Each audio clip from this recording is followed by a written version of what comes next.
to knock your bitches cabin. Bring it on, bitches. Bring it, bitches. Bring it on. Wait, we're trying to get to the 15 seconds. Bring it on, motherfuckers. Breathe, motherfucker, breathe!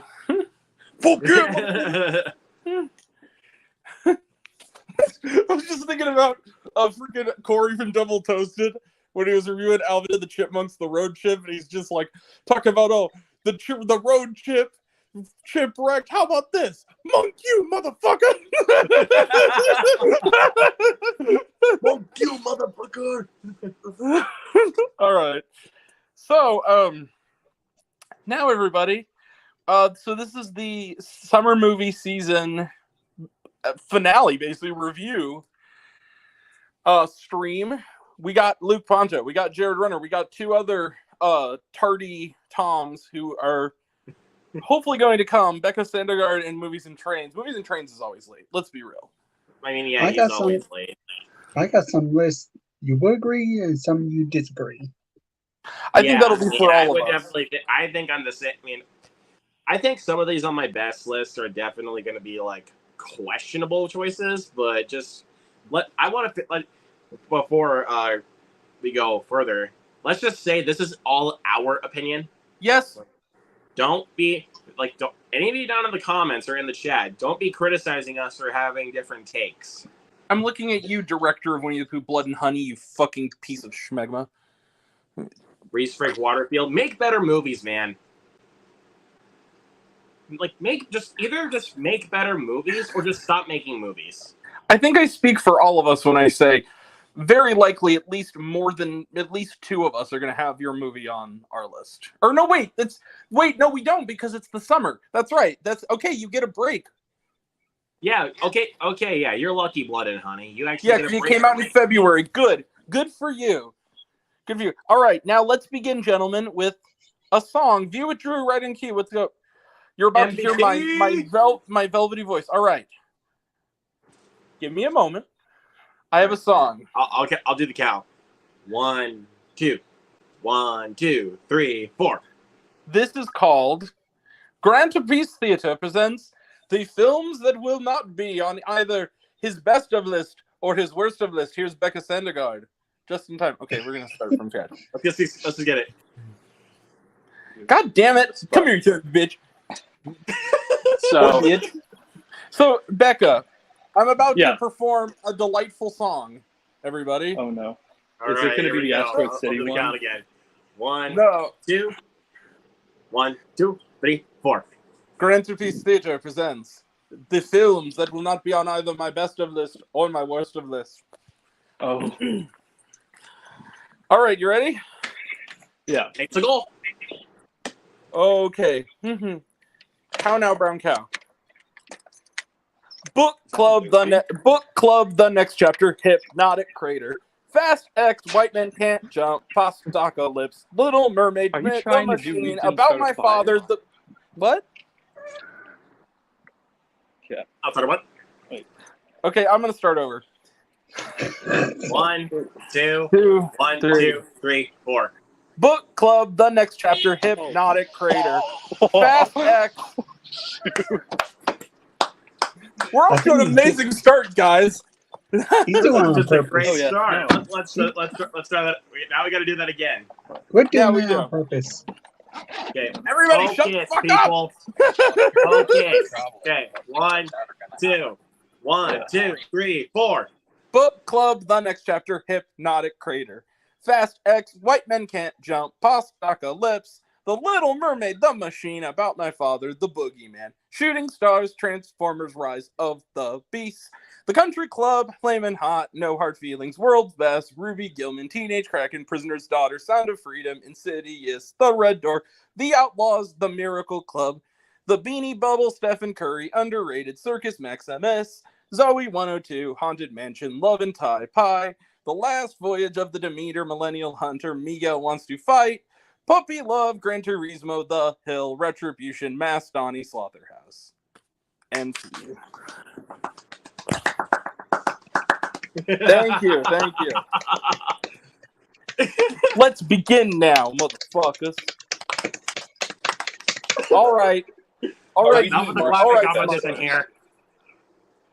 All right, who wants to Hold go on, first? Dibs. Honorable mentions. Who wants to go first? Dibs. Sorry. Oh, hold up a second. View with Drew, right on cue. Awesome. Dead Reckoning is the best movie of the year so far. It's somewhere on mine. I don't think it's in my top 10, though, actually. I'll tell you right now that it's on my list for sure. Like, Yep. Definitely in my top 5. Okay, Luke, you want to go honorable mentions? We're going to go honorable mentions first. Yep. And again, we got to breeze through these. So, Yep. First up, Nimona. Great film. Get off my stream. God damn it. Look, man, it's great. It's great. Okay. You know what? Sure, I'll show it. The Flash. Cool. Really good. Again, still haven't rewatched it yet. I need to. Barbie. Get off my fucking stream. I think it has issues. I'm sorry. I mean, it's great. Don't get me wrong though, but I think it has some minor issues. Its only issue is that it's too fucking perfect. That is its only issue. Okay, go ahead. And you already passed that. We're all friends And you here. Go already ahead. passed the Mario. Yeah, I know, but It doesn't count. It's not a summer movie. Mario doesn't count though because that came out in the spring. Yeah, it did. No, the $1 billion. Extraction 2 That's what I'm saying. was awesome. Mm-hmm. I Haven't love seen Extraction 2, and I saved this one for last because this is actually. I wanted to save this one for last because I feel like this is the most I think this is like the biggest hidden gem of the summer for me. Cobweb. Oh shit! Yay! I wanted to save this one for last for the honorable mentions because I feel like this is a big hidden gem right here. Is Cobweb? You're allowed back. Thank you, my friend. I had Cobweb's to, like a motherfucker. Cobweb was really good. Like Cobwebs, yo. Issues, yes, for sure. But I mean, I really liked Cobweb. It was genuinely creepy. It really got under my skin. Agreed. Great performances as well. I mean, especially from Anthony Starr in that movie. Word, Yes. bitch. Anthony Starr was the bomb in Cobweb, yo. No. Cobweb like Anthony Starr was the shit in Banshee, yo. Yeah. I need to watch Banshee. All right. Dude, Banshee is like full rated R, man. Yeah, I got you. Okay, keeping on topic, what else you got for honorable mentions? If I actually want to throw in an extra honorable, I'm actually going to throw in 2 extra honorable mentions. Go ahead. Haunted Mansion. It wasn't bad. I really dug that one. My buddy Justin said 9 out of 10. So with that, and No Hard Feelings. I like No Hard Feelings. That I need to rewatch that, but I had a great time watching it in the theater. Like there was so many times I busted out laughing, like way too hard. It's a really good old-fashioned teen sex comedy. Yeah, and definitely leans more on the raunchy side, which I really admired. It has a good balance, though. It has a good balance of raunchy and heartfelt. I dug that one. All right, should I go next? Go right ahead, dude. Okay, so these are just from the bottom to the top of the honorable mention heap ranked. So the bottom ones are going to be kind of silly, and the top ones are going to be like I had to just cut them. So those are the following: Cat Video Fest 2023. Fuck you, it's included. That movie that gave me life. This is technically a bad movie, but it's also kind of great. Cade the Tortured Crossing. Neil Breen's Cade the Tortured Crossing. I had such a blast at this fucking movie. Metalocalypse Army of the Doomstar. Fuck yeah.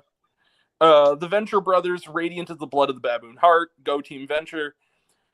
Mad Heidi, the cheesiest and best exploitation movie of the year. Stan Lee, really good documentary on Stan the Man Lee. Shin Kamen. A lot of fun, really bloody, really fun. I'm sorry, Luke. Teenage Mutant Ninja Turtles Mutant Mayhem. It was a lot of fun. I really dug it. I know it did. I saw that movie 3 times in theaters, man. I know you did. Of course you did. Of course you did. I don't think you even saw Theater Camp once, but it's okay. I know. Next up, Indiana Jones and the Dial of Destiny. Fuck you, critics. Good movie. The Flash, also fuck you, critics, although also fuck good you movie as well. Piece of shit. Sorry again, Luke. Blue Beetle. I really liked it. You know what, man? I'm not going to be too hard on you for Blue Beetle because a lot of people, like, dude, for my opinion on that film, a lot of people have been giving me shit about it, and I'm like, dude, calm Really? down. Because I love the movie. It's an honorable Well, mention. and also like where I rank it, like a lot of people have really been giving me shit about it. It's all, dude. Enjoyment speaking, critically speaking, though, like if we're critically speaking, I'll talk about that a little bit later. Oh shit, Becca, we accidentally bumped Becca off. You didn't accidentally bump me. It's just that's what she said. Okay, I might be in that, so Blue Beetle. I'll be quick when I do mine. Okay. Next up, The Deepest Breath. A good documentary. Had some issues. I thought some of the integrity of it was a little bit wonky, but it was a good story, and the underwater scenes were beautiful. Another documentary, Being Mary Tyler Moore. A really interesting profile and a really interesting person. This one nobody saw, and it was barely in theaters. It came and went to streaming pretty quickly. Mending the Line. Really interesting film. I'll check that out. I'll check it out. Really interesting film. Joyride, one of the funniest movies of the summer. Grant, really fucking funny. Grant, I'm going to tell you this. I will be able to watch it next week because I pre-ordered the Blu-ray. Fantastic. Speaking of, wait, man. I cannot wait. All the comedies that are not the one on my list are kind of mixed together. So the next one is Theater Camp. Loved it at Sundance. Wish I could have seen it again with an audience, but I still have seen it. It was a lot of fun, really funny. Number 25, pardon me, with all due respect, fuck you, Jared. Strays, motherfucker. That movie was fucking hilarious. You're wrong. You're wrong. Oh! You are wrong. Very wrong. Well, I can't speak on that, though. I haven't seen Strays yet. Yeah, you haven't. So next. But I wanted to just join Dennis in the Quaid. Grant. Don't get me wrong. I'm Dennis Quaid, and I've seen some shit. Next, Cobweb. Fuck yeah, Cobweb. Yep. Close to Vermeer, really great documentary on art in Amsterdam. Really good film. Saw it at the art house. No big deal. Now we get into the 5-star pluses that had to get bumped off the list. Mission Impossible: Dead Reckoning Part 1. I agree with you, Drew. It's fucking awesome. But it's that it still made the top list. Also, hey Luke, you gotta lift your pimp hand high. They cloned Tyrone. God damn, chicken. I you know what? I'll throw that in. I got to see that in a theater. That was a treat, and that was rare for me. I'll throw that one in. By the way, thank you for mentioning that one. I'm gonna throw that one right in. Speaking of Luke, you own this movie. Why don't you fucking watch it? The Blackening. I know I need to watch it. I've been lazy about it. Becca, I know you disagree with me. It's okay. Hey, you. Well, it's okay. That's what I'll say. It's okay. That's too DMS. I had to do the hey, you. That's what I'll say. Because I saw that in the trailers, and honestly, that moment really cracks me up. It's like, I got a gun. I got a gun. Yeah. That movie's hilarious. That scene is great. That was the better Yvonne Orgy comedy this summer. We'll get to that shit. We're not going to spoil it. Next up, we're getting into the top brackets of the runner-ups right now. So, Guardians of the Galaxy Volume 3. Sorry, Luke. But it was really good. I had a good time. Dude, I'm not mad. Honestly, I'm not. I mean, I did not give that film a 5 out of 5.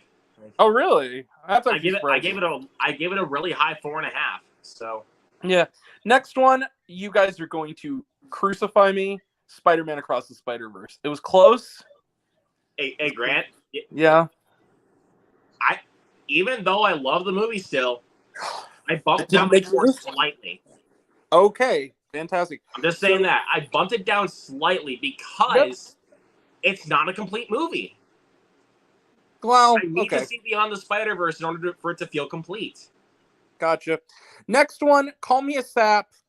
Call Me a Sap. I don't care. Red, White, and Royal Blue was just delightful from beginning to end. I gotta really watch that one still. Becca, you're going to be mad at me. I'm sorry. Blackberry. It was close. It's almost to the top. I loved it. I don't count it because I saw it last year, but I get it. Well, I saw it this summer, so yeah. Number 15, Reality. Really good movie with Sydney Sweeney on HBO. Really good. Becca, I'm sorry again. Sanctuary. It's a fantastic movie. It is a fantastic movie. Next up, Everybody, a really great documentary about intersex people. Really interesting film. It's on Peacock. Highly recommend it. Number 12, Still, a Michael J. Fox movie. Really inspiring, really heartfelt, really funny. And the last one, the one that was so, like, literally this weekend, Becca, don't spoil it, this weekend was on the list and then something bumped it off. The Angry Black Girl and Her Monster, maybe the most underrated film of the summer. It's going to be on Shudder this month. You gotta check it out. Great movie. Yeah, I'm not. I mean, you need to see it. For rent for cheap, I'll be able to watch because I don't have Shudder. Oh, okay, gotcha. That's why I was able to. That's how I was able to watch Skinamarink the first time, like because I had to rent it. So. Oh, okay. All right, that's it for my honorable mentions. I could go because I don't have a list. I don't have an honorable mention list. I'll just rattle off stuff I saw that didn't end up in either. You said a bunch of them. The Michael J. Fox movie, Sanctuary, Strays. Strays wasn't in either. It wasn't worst or best. You guys said a bunch. Blackening, I guess. Blackening was not amazing, but it also wasn't terrible. Yeah. I don't know. There's a bunch that you listed that I forgot about that I didn't, because I only made a top 5 for each of them. I didn't think about honorable. I saw 97 movies this summer. 97. Yeah, I got it. I know. I've seen way less this summer. I know you have, Jay. All right, go ahead, Becca. Is that it? That's all for me. I can't. You listed at least 20 of them that I also saw that I didn't put in either of my lists. But yeah. All right, Jared, and then we'll go 10 through 1. I don't think I have any. Okay, so Luke, do you want your number 10? Sure. Beth? Right away. Right away, good sir. No, you. Yeah, go ahead.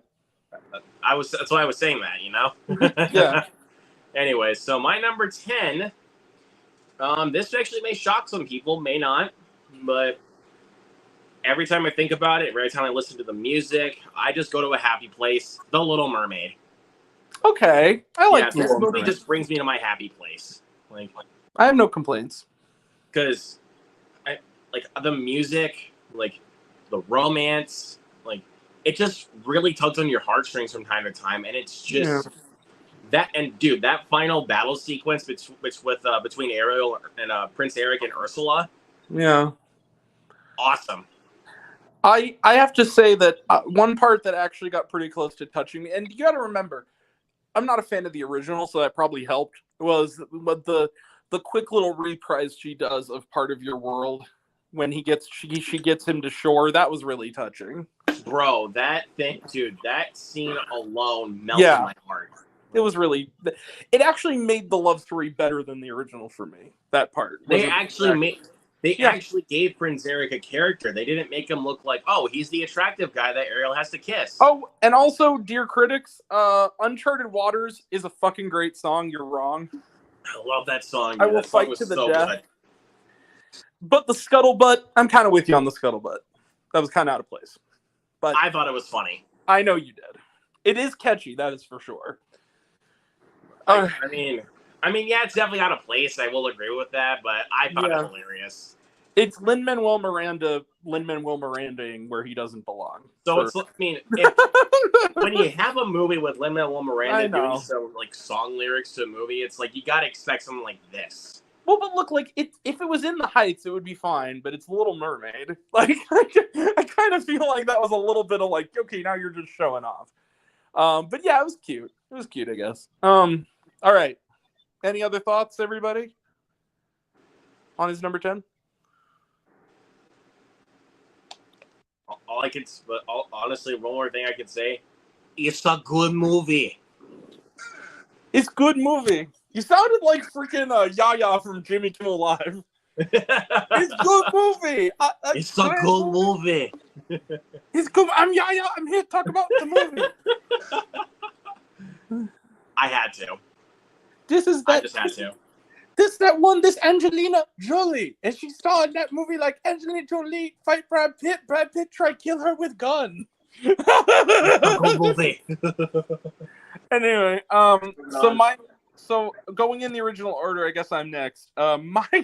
I'm a cheater pumpkin eater because my number 10 is a tie. I couldn't just pick 10 because that's who I am. So my number 10. Hey Luke. Oh wait, Luke hasn't seen this yet. So, but okay, I'll just say to him, Andy Goldfarb is going in the goddamn wood chipper. You are so not invited to my bat mitzvah, Luke. I'm going to watch that, actually. I am going to watch that. You are so not invited to my bat mitzvah, Luke, until you watch You Are So Not Invited to My Bat Mitzvah. That's right, an Adam Sandler movie made my top 10, because this was fantastic. I really love this movie. This is a really cute movie. And also, but it's tied, though, with It Ain't Over. No reason for it, just I had to tie them. So, yeah, the Yogi Berra story, really good documentary about someone who's from where I live. Really interesting film, kind of. Sony Classics put it out, but didn't put it out in a lot of cities. Really good film. I recommend it. It's on streaming now. So yeah, my number 10 is You Are So Not Invited to My Bat Mitzvah / It Ain't Over. It's my number 10. It's cool. All right. Becca? I've got 5. I'm going to be out of commission for a while. Oh, you only have a top 5. Yeah, I couldn't think of more. I can't hear you very well, dude. I couldn't think of more than 5, so I kind of only did 5, so I'll be out of commission for a while. Okay. Well then, Jared, what's your number 10? I only gave it 4 stars. My number 10 was a Netflix film. Okay. Miraculous Ladybug and Cat Noir. Oh yeah, the movie one. Yeah. It's on my list. I was gonna watch it, but I've never seen the TV show. But the animation's actually better. Chef's kiss. I like the animation style. I think weren't they going to do a Power Rangers movie at some point, and they just abandoned that? The animators. Maybe I'm wrong about that. Not ringing a bell. Mm-hmm. But it is a retelling of this first series. Oh, okay, so I can probably watch it without having to worry. Okay, I'll consider it for the. Yeah, it's on my list, so I'm gonna watch that soon. But I was surprised that there was a musical. Oh, yeah. All right, I'll have to check it out. I like the animation. It was enjoyable. Yeah. I hear the TV show's great. I've never seen it. Yeah, so that's your number 10? Yep. That's been my number 10. Luke, you're number 9, good sir. All right, number 9. Hey, Jared. Hey, Grant. Yep. You ready to race? Gran Turismo. Okay. I liked Gran Turismo. Gran Turismo surprised the hell out of me. Me too. I was like, another race movie, and it's made by Neil Blomkamp. His last film sucked. It's his best film since District 9 by a mile. I'd say it's his best since Elysium, to be honest with you, because I adore Elysium. Elysium was fine. I kind of like Chappie more than some people. I thought that was not terrible. I hated Chappie, but I'm gonna move on really quick. I mean, I never really played the Gran Turismo games, but hearing a little bit of the story, on how the games were made, especially with that little montage at the beginning, I thought was really, really inventive and really cool. And also the fact that this is based on a true story. That's what made me so invested into this film. And I thought the main guy that played the guy that got to be an actual racer was Archie really good. Archie Mediquay, I think, is it? Yeah, Archie Mediquay. Thank you for that. Yeah. Archie Mediquay was great. Orlando Bloom, my guy, he was great. Orlando Bloom and Onion. Yeah, he was pretty good. And David Harbour, though, baby. David Harbour stole the show. You puked on my lawn. Every scene he had in that entire movie, and he made the movie for me. You puked on my lawn. You're puking on my lawn. All I will say to this about Gran Turismo is I enjoyed it. The racing scenes were good. It was a blatant corporate commercial all the way down to a meaningful moment involving a Sony product, but I will say this. It did get a lump in my throat when Jimon Hansu reunites with his son, and that made the movie for me. That scene where they're in the... Oh, yeah. The thing that's actually kind of holding it back for me is some of the CGI. Like, the CGI crashes did not work for me. Also, this is kind of amazing. Ginger Spice from the Spice Girls was the mom, and she was actually pretty good. Like, she actually wasn't bad in this. Yay, Tracy! Yay! Tracy, what's going on, Tracy? I'll send you the link. Join us. So, yeah, Gran Turismo. This is Blomkamp's best in a long time. Like, I agree. So, and yeah, if you guys missed Gran Turismo in the theaters, go see it. Support it. I had the good fortune of getting to see it at an early screening, which was packed, but I know that it didn't do as well. Right now, it's not doing so well. Yeah, I saw that one twice. Yeah, it's a good movie. I saw it on National Cinema Day, and then I took my buddy Justin to go see it on Thursday, but the day before I saw Equalizer 3, and he really enjoyed it too. He also said 9 out of 10. Nerdy Film Girl Tracy, our friend Tracy, just said Ginger Spice Girl power peace sign emoji. Love you, Tracy. You're awesome. That was so funny. The Queen. The Queen. You're the Queen. Show me the way. Yeah, Gran Turismo. That's my number 9. So number 9. Number 9. Gran Turismo, dude. Fantastic. I enjoyed the movie. I gave it 4.5 out of 5. That's the score I gave it too. I gave it 4.5. All right. Number 9 for me. Number 9 for me was a movie that on its opening weekend opened against Teenage Mutant Ninja Turtles and Meg 2: The Trench. We'll get to that. Yeah. Teenage Mutant Ninja Turtles could have done better. This movie didn't do... Nobody saw this. My number 9, Randall Park's feature directorial debut, Shortcomings. I love this movie. I think this movie, it is so unafraid of making its characters unlikable but funny. Sherry Cola, who is also in Joyride, fantastic in this movie.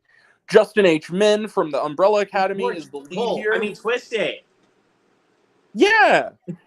I'm sorry. When you said Sherry Cola, bro, I was like, I have to. Sherry Cola's awesome. And also, she hearted when I made it my film of the week. She gave me a love heart. Sherry Cola, you're the queen. Show me you're the queen. I'll give you that bit, bro. Oh shit! I accidentally removed Becca from the stream. Damn. Hold on. Accidentally. Sorry, Becca. I'm actually here tonight, ladies and gentlemen. Oh, it's good. Sorry, it was an accident. I think so. I guess was trying to come in and it was interfered with. Anyway, but no, Shortcomings, great movie. Ally Mackey also really good. Timothy Simmons, really good in a brief part. Debbie Ryan, hey Jesse, she was in this, and as a character, she gets one of the better lines in the movie, where essentially the movie basically it's based on a graphic novel, and essentially what Shortcomings is about is these 3 characters, all of whom are Asian American characters, who all are deeply flawed people, and it's basically like a series of vignettes. It's not really a plot. It's almost like a Napoleon Dynamite thing, where it's like the various events that happen to them. And one element of it is he dates a young woman who's bisexual, played by Debbie Ryan, and she tells him something like he says something really horrible to her that like I can't even repeat. That's like really fucked up. And she says something to the extent of, it reminded me of what's her name? Adele Dazeem in freaking Uncut Gems. Her speech to Adam Sandler about I don't like you, I don't like your face, that part. Where she says something to him, or even like Rooney Mara in Social Network, where she says something to the extent of, you think that people don't like you because you're Asian, or they don't like you because you like movies, or they don't like you because of all this. It's like, no, it's just you. And then she walks off, and you're just like, Debbie Ryan, baby. Best performance you've ever given. She's great in this movie, and she's in it for like 5 minutes, and she makes the most of it. No, great movie. Loved it. It was a Sundance hit. It deserved to do better at the box office. Randall Park. Yes, that Randall Park of The Interview fame. Cannot wait for his next film. Great film. Loved it. And yes, it is true. Oh, he was in Strays. That's right. That's right. He was the big dog he was the one with the cone of shame who wanted to get with the Isla Fisher dog. He was the cone of shame. I do not like the cone of shame. Anyway. Again. You had to do it. All right. That is my... So, yeah, Shortcomings. It is going to probably be on Blu-ray soon. Again, it's Sony Classics and Roadside Attractions. I will. Seek it out. Great movie. Only 90 minutes, too. You're in and you're out. So, good movie. Good one. Should have been seen by more people. All right. Number 9, Mr. Runner. Jared? Another Netflix film. All right. And it's a sequel. All right. From the 2020 film. I know what it is. Extraction 2. I need to see those movies. I haven't seen either one. But I hear it's really good. I need to rewatch the first one. Where did everybody... I don't know if is it better than first or is it better? I legit think it's better than the first. Actually, I didn't care for the first one all that much. I'm going to be perfectly honest. That's actually, I'm not entirely telling the truth. I actually saw 5 minutes of Extraction 2 on silent over the shoulder of the guy sitting directly in front of me on a plane this summer. And it looked kind of cool. The 5 minutes I caught. It was when you were going to Utah, right? Yeah. When coming back from shot Utah. I liked. It was the scene with all the where he's rescuing the kid and it's like all snowy and it's the one shot. That part. Yep. Looked pretty cool. Yeah. Any other thoughts, guys? No. Great. I'll just say that. I loved Extraction 2. Just think might make the list. All right. Luke, my boy. Luke, my boy. Bubble Grant. Number 8. Okay, good sir. Hey, Grant. Yep. Since you've been gone. I thought you said it wasn't on your list. Okay, go ahead. I know. I said it was on my list. Oh, okay. I just wasn't mad at the fact that you didn't put it on your list. Gotcha. Yep. Yeah, my number 8 is Guardians of the Galaxy Volume 3. You misheard, you fool. Stop, you fool! Stop, you fool. We'll be talking about that later. Yep. It's a summer movie. It came out in May. Okay, so, Guardians of the Galaxy Volume 3 was a perfect send-off to these characters. Rocket, what an emotional storyline that they did for Rocket. I loved Adam Warlock. Will Poulter was great. The High Evolutionary was intimidating as hell. He was, yeah, I agree. Really intimidating. Again, Cool to animals. Brad as Star-Lord. I thought the film was a little bit too long. That's the reason why I did not give it its full score, like my highest score, because that it's a little too long. I felt like the last 20 minutes dragged a little bit for me. Yay! I agree. Yeah, Teeves. Rocket, Lila, Floor, and Teeves. Forever. The dog over, dude. Baby. That scene made me bawl like a bitch, dude. I'm not gonna lie. It made me bawl like a bitch. Okay, so the moment that got me, that finally broke me, because I love animals. I love especially little animals. So that was a trigger for me, but when she says something, where he says something like, "Can I stay with you?" and she says something like, "Not yet. Can I just stay here?" That, oh my God. That was like a punch in the throat. I mean, really. Punch in the heart. I was like, oh my God. We'll all fly away together into the forever and beautiful sky. They really got me with that one. I'm going to cry just talking about it. We need to stop. God damn it. Becca, you don't know if you're coming or going. Get a job. Get a job. It's the data out here. I'll get down to a section of grass and it will be one bar, 3 bars. So I'll be in and out, but once I'm doing my stuff, I'll be like quick, like probably less than a minute explaining. I don't think I have a lot to say about a lot of it, but especially the bad ones. I won't have a lot to say about the bad movies. Oh, we will. I have a prediction that our more than half of this stream is going to be the worst of. I can just tell you right now, especially when we get to the top. That one's going to be. That's what we're saving our energy for. Okay, so yeah, that's your number 8, Luke. Guardians 3. Guardians 3. All right, my number 8. Becca. What's up? Is it the one that came out this week? No. No, Becca. Run. Talk to me. Yeah. There you go. That's in my list somewhere. That's all I'm gonna say. I'm not gonna say.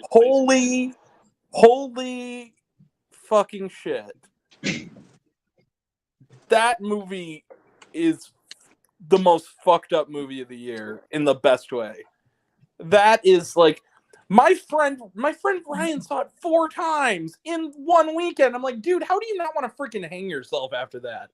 Holy shit. And the ending so surprising. Well, it's the ending, but it's the Don't give it away, please. I'm not, but I'm saying it's the whole movie has this oppressive darkness to it that is really strong. Like my film reviewer friend of the channel, host of the Linoleum Knife podcast, Alonzo Duraldi, walked out of it. Not because he didn't like it, but because there comes a moment, and Luke, you know this part because you've seen it's in the trailer, where a certain young man bashes his head against a wall and breaks his face while under the possession of the thing that Alonzo bolted out of the theater out of just sheer he couldn't take it. I mean, and I understand that. It was really dark. But boy, it's violent, but the thing that makes it so wild is that you don't expect it. You kind of do, but like when it happens, it's like, oh, like you don't expect it to go as far as that. I think that was for me.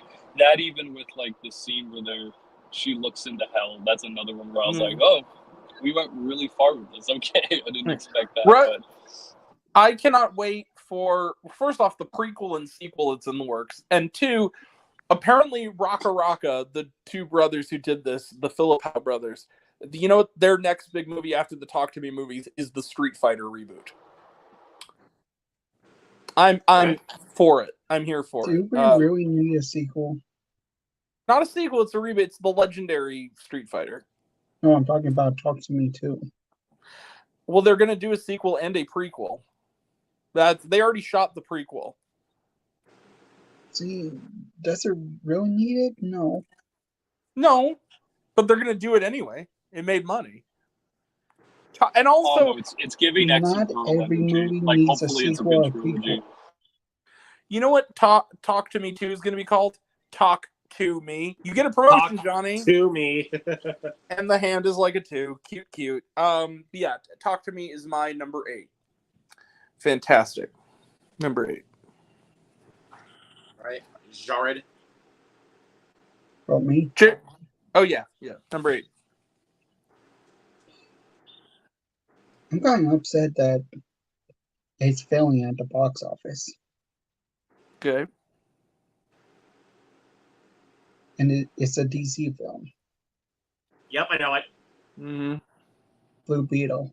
Batman's a fascist. It's like Batman stuff. Batman's a fascist.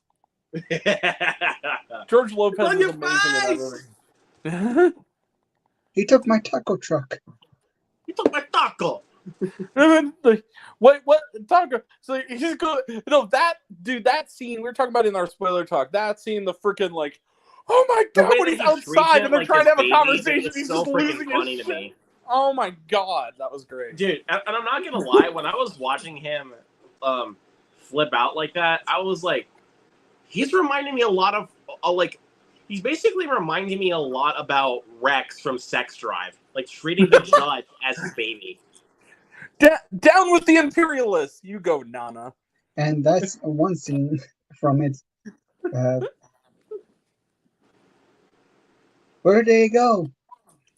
Something is inside me. It's inside you? It went up to his hands. I love the fact that the thing is, that's my favorite. I honestly think in hindsight, that is my favorite aspect of that movie, is the fact that the movie doesn't say whether or not it actually went up his ass, and it's kind of implied it did, and that makes it funnier. Oh, I forgot how bad it looks. Oh my god. Yeah, he wouldn't be able to do that unless it went up his ass. There's no way that it could look that crazy unless... Look, the scarab is a butt man. What can I say? You kidnapped me! That's how you do it when it comes to like becoming a superhero. Like if you get someone like that into you, it's like there's no way you could not do that. Yeah. There's no way you're not gonna freak out. Yeah. It really have some touching moments. It did. And a family dynamic. Oh my god, dude! Now you're gonna make me cry again. The dad. Yeah. The dad. That's all we're gonna say. Yeah. All right. So that's. Any other final thoughts, Jared? I wish it was doing better at the box office. Agreed. All right. Number 7. Barbie has enough money. Give it to Blue Beetle. Thank you. Wait. I wouldn't go that far. Don't take money from Barbie. Take it from Meg to the Trench. Thank you. Go. Fuck that movie. Number 7, Mr. Ponto. All right. Like I said, this is where it's going to get me heated here. Spider-Man Across the Spider-Verse. Okay. Now look, like I said, the only reason why I have it at a high 4.5 is only because I don't feel it's a complete movie. Okay. The way that they did that cliffhanger was great, but still, though, it didn't feel like a complete narrative. But overall, though, the film is great. Love the voice acting, love the action, love the animation. Jason Schwartzman, though, as the Spot. Mm-hmm. Like, you're throwing me a bagel. He may not be the best villain out there, but dude, like the kind of power that he has, bro, is just incredible. Jason Schwartzman's having a good summer. Between this and another movie we'll talk. We'll get to that. We'll get to that. Yeah, we hold will. Up. I create you. We'll get to that. Oh, yeah. Here's the best quote. I create you. You create me. Spider-Man, why you create that guy? I didn't. Wait, are you supposed to be a Dalmatian? No. Yeah, Across the Spider-Verse, that's my number 7. So don't cuss me out, people. Don't cuss me out. I'm not going to cuss you out. No, I'm saying for the people in the comments, like for the chat or anything like that. I'm saying don't cuss me out. Gotcha. All right, my number 7 now? Yep. Hey, Luke. You hate women. He goes, no, actually, I don't hate women.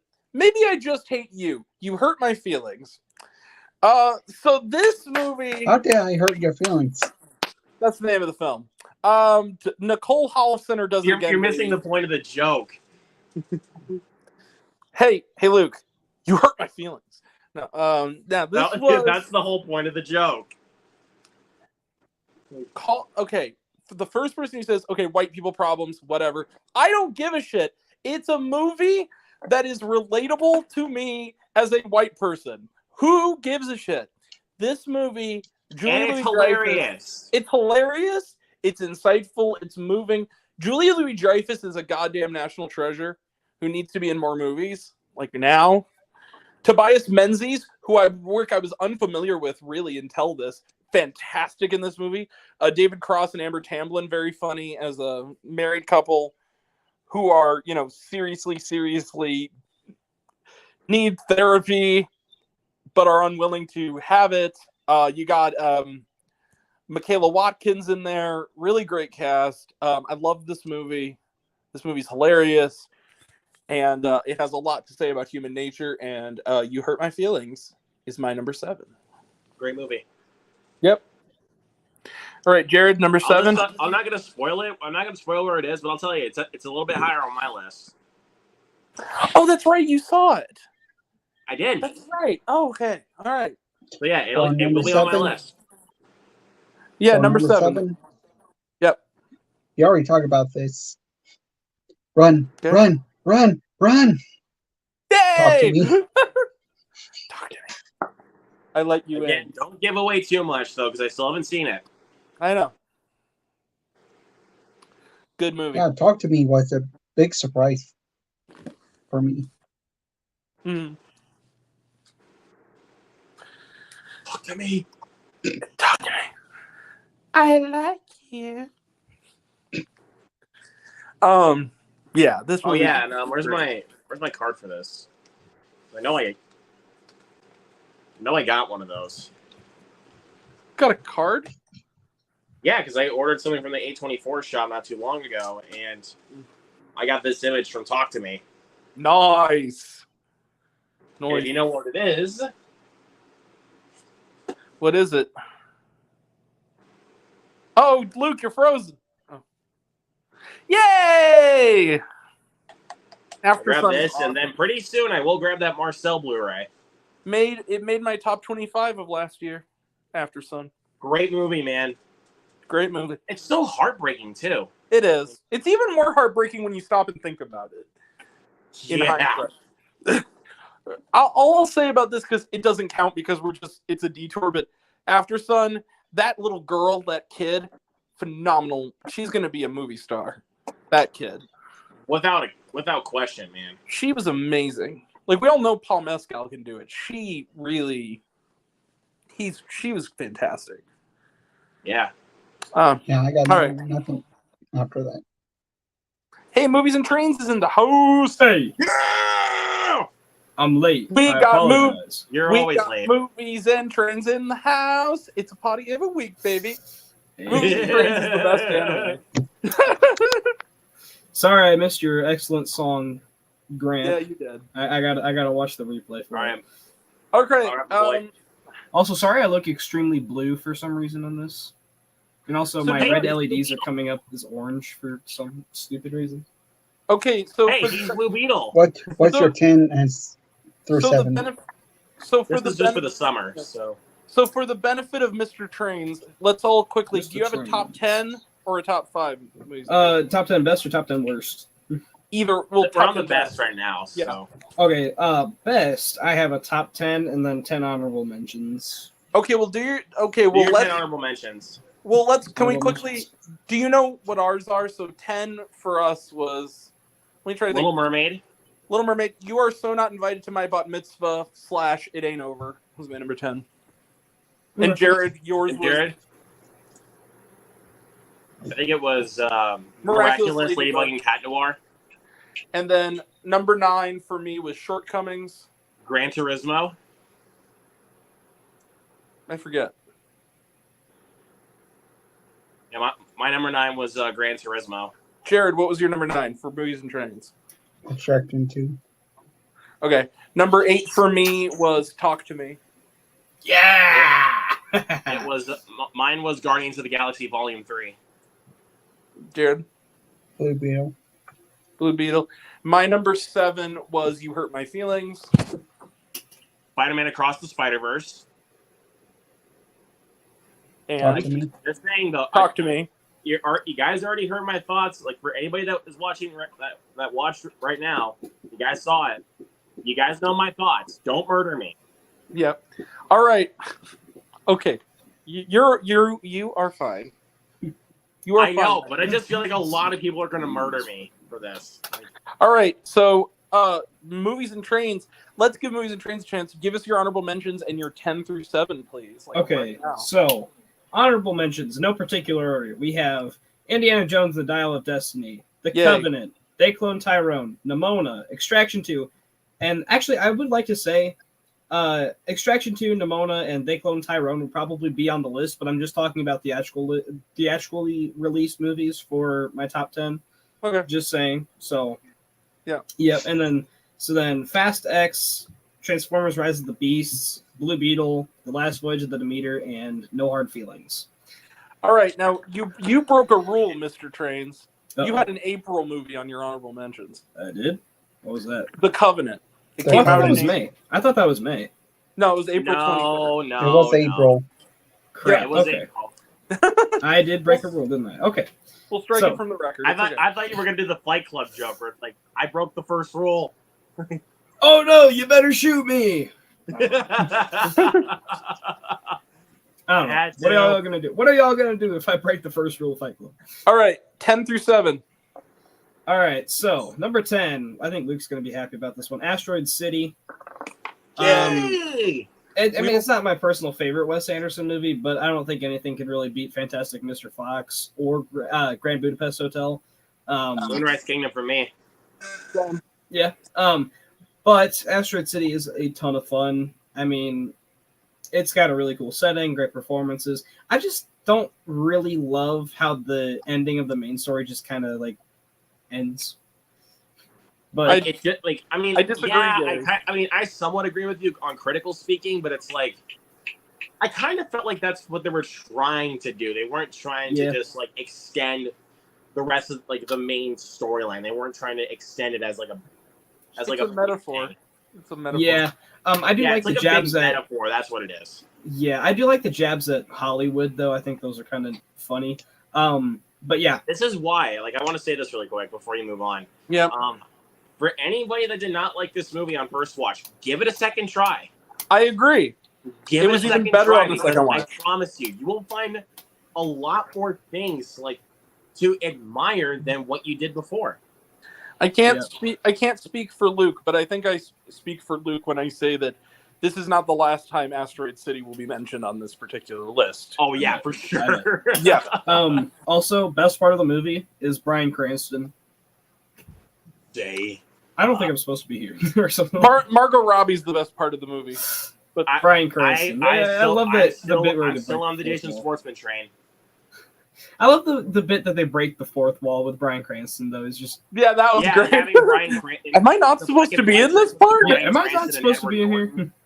You can't wake up if you don't fall asleep. Can't wake up if you don't fall asleep. Can't wake. I don't think don't fall asleep. Can't wake up if you don't fall asleep. The I Jeff just got done Goldblum. filming a sex scene. You want to come in? What? Did I say yes? Say yes. Did I say yes? No. You didn't say anything. You didn't say anything. Jeff Goldblum. The Jeff Goldblum I said cameo. yes, but my mouth wasn't speaking. The Jeff Goldblum cameo, though. Dude, with the alien and everything, Yeah. bro, that shit was awesome. Hey, movies and trains. You dare me? Oh, he's gone. What the fuck? We're losing people. We're losing people all Grant, over the place. what do you do? We've come to a complete halt because you were in the middle of giving your... Dude, where'd you go? Grant, what did Homie. you do? I didn't do anything. Yeah. What did you do? Okay, number 9, movies and trains. It said my microphone was unplugged, and then it like completely disconnected me from the stream. I'm using my headset. I don't know what disconnected because my headphone jack is perfectly fine. My computer's just kind of jacked up. Anyway, my number 9 is Barbie because I'm just Ken. Anywhere else I'd be a 10. What'll it take for her to see the Get man it? Because it's behind not the my number pan? 10. Because it's not my number 10. Ha, ha. Dance the Ha ha night ha. away. Ha ha ha ha ha. Oh, it's funny. Huh.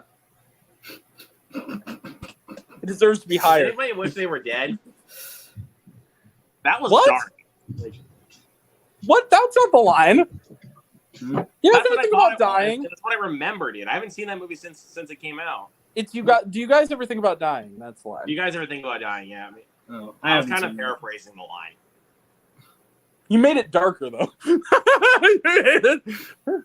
Okay. All around me are familiar dream houses. I wish I lived in a Mojo Dojo Casa House or whatever the fuck it's called. You know they're gonna sell that at Christmas. Yeah, you know They they're gonna probably actually are. sell They it. probably are. My number 8 is Gran Turismo. Yes, I have Gran Turismo over Barbie. Yeah. Yes, I have Gran Turismo over Barbie. I mean, I Suck it. like Gran Turismo, but I disagree, Gary. But it's okay. I fucking loved it, man. I loved Gran Turismo a lot. I mean, yeah, Story. it's a little long. It doesn't need to be.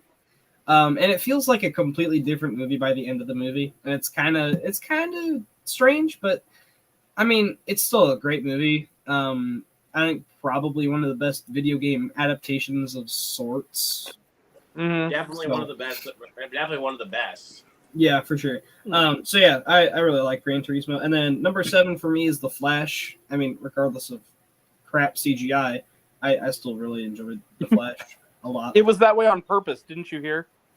Oh yeah, because remember it was supposed to be the Flash's point of view, and everything was supposed to look like PS2 graphics. No way. Dumb excuse. Yeah. Anyway. All right. So we are all at the top. So now, Luke, it is time finally for your number 6. My number 6. This is why I said for anybody that's watching, don't murder me here. Blue Beetle. Okay. So look, me and my buddy Justin saw that movie together in theaters twice, and we were both like eating the movie up both times. Like even the second time we watched it, we were like, "This is so good! This is so good!" Like, we were just such on a high note for that movie. And bro, Blue Beetle was the tits, bro.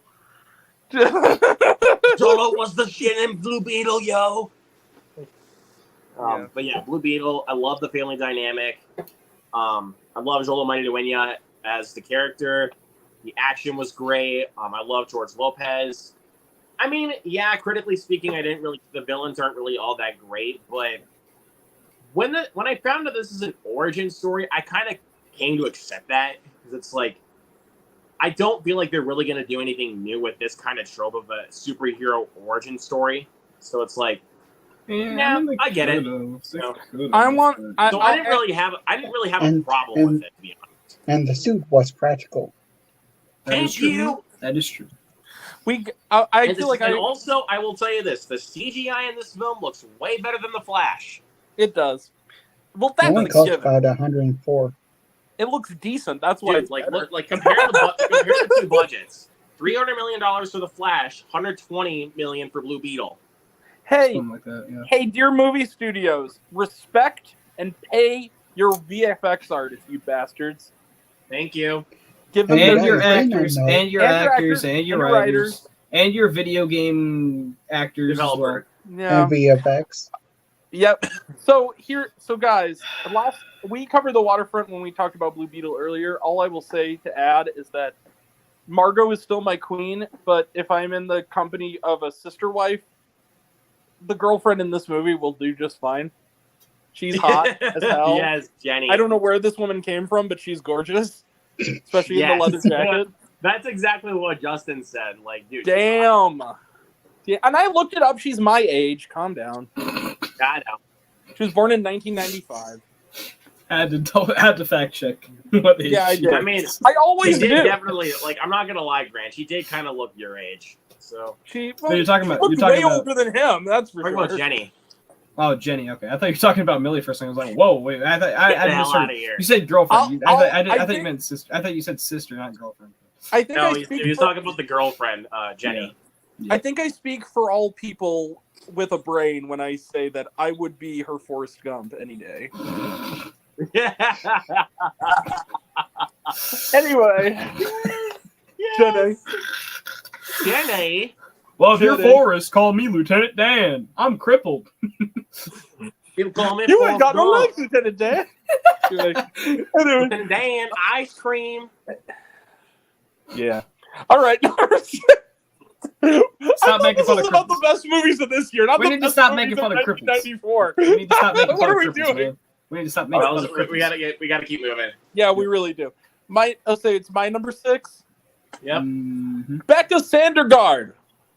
Get in here! Get over here, Becca. What are you referencing? Is that the Becca, reference? no, or is... Becca. Hold on. Number 6, everybody. Hey, Becca. What? Life's like this. That's the way it is. Welcome to our fucking Fight Club. Bottoms, baby. Bottoms. I have it on my list somewhere. Bottoms. It's funny. I'm seeing it. I'm gonna see it tomorrow. Before Eat a dick, it Janice. starts again. Eat a dick, Janice. I didn't see that. I could just quote this movie. Is it fucking playing in my theater? Let me check. But it's going to more theaters this weekend. It's coming to a Oh. Fallon. I'm probably going to see it again. I don't even know if it's playing at any of my. Definitely not gonna be, theaters, I don't think it's but- definitely gonna be playing on mine. Oh, maybe it is.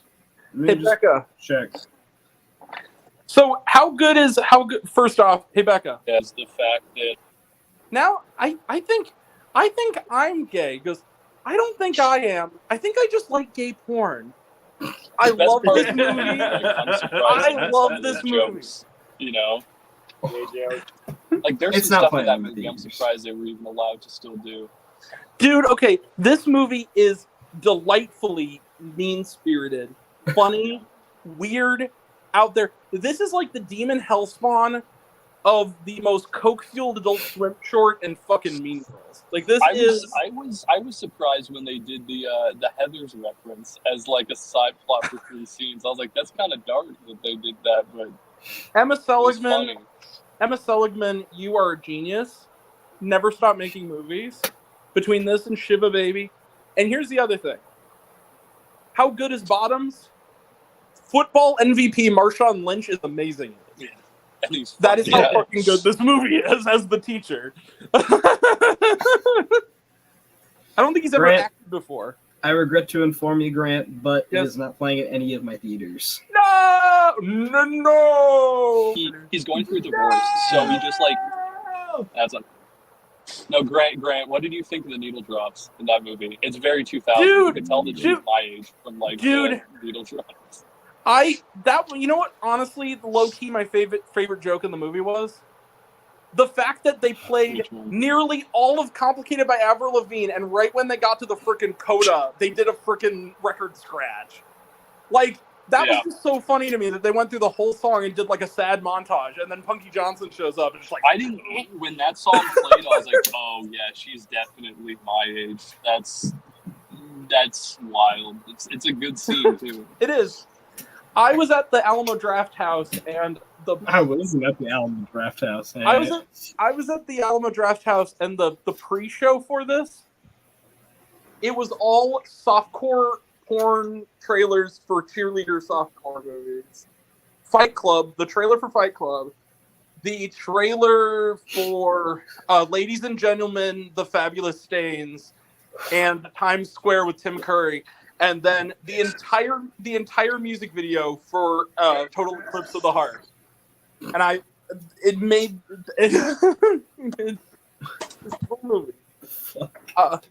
I now have a new list of movies to look up, and they include The Cheerleaders, Revenge of the Cheerleaders, The Cheerleaders' Wild Weekend, and my favorite, Satan's Cheerleaders. Now, Satan's Cheerleaders, at the end of the trailer, or no, it was it was The Cheerleaders' Wild Weekend is my favorite, because the trailers, at the end, it said, Cheerleaders' Wild Weekend, a comedy that really grabs you by the pom-poms. And I was like, Oh my god. fantastic. The 70s, man. I was like, but Bottoms, great movie. Hilarious. Also the best blooper reel I've seen in a while. The bloopers were really funny. Oh man. I love this movie. 90 minutes of pure mad perfection. Oh man. All right, so yeah, Bottoms is my number 6. Well, All right, Luke. Or wait, Luke, did you go? Jared's turn. yeah. Oh, it is. Mine was Blue Beetle. Oh, okay. we were losing the plot here. Go Jared. Dragon Ball Kai.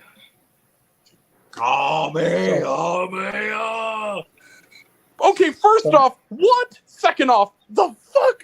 Here we go. What was that? from Dragon Ball Z Abridged, dude. Yep. Okay, go ahead, Jared. What, number 6? Guardians 3. All right, Guardians 3. Great movie. Great movie. I think. Yeah, don't talk too long about that. Otherwise, I think that might actually be my number. Yeah, it's my number 6 as well. Okay, good. We can kill 2 birds then. Yeah. Yeah, but Wait, don't get too much onto it, Mix. Otherwise, I'm gonna cry again. Kill 2 raccoons. Wait, what? Aww. No. Kill 2 rabbits named Floor, you I'm a mean? horrible person. I'm sorry. Dude, Yeah, you stop. are. And so am I. You guys are evil. You guys really want to see me cry? I don't. It would probably be an ugly cry. Hold on. Okay.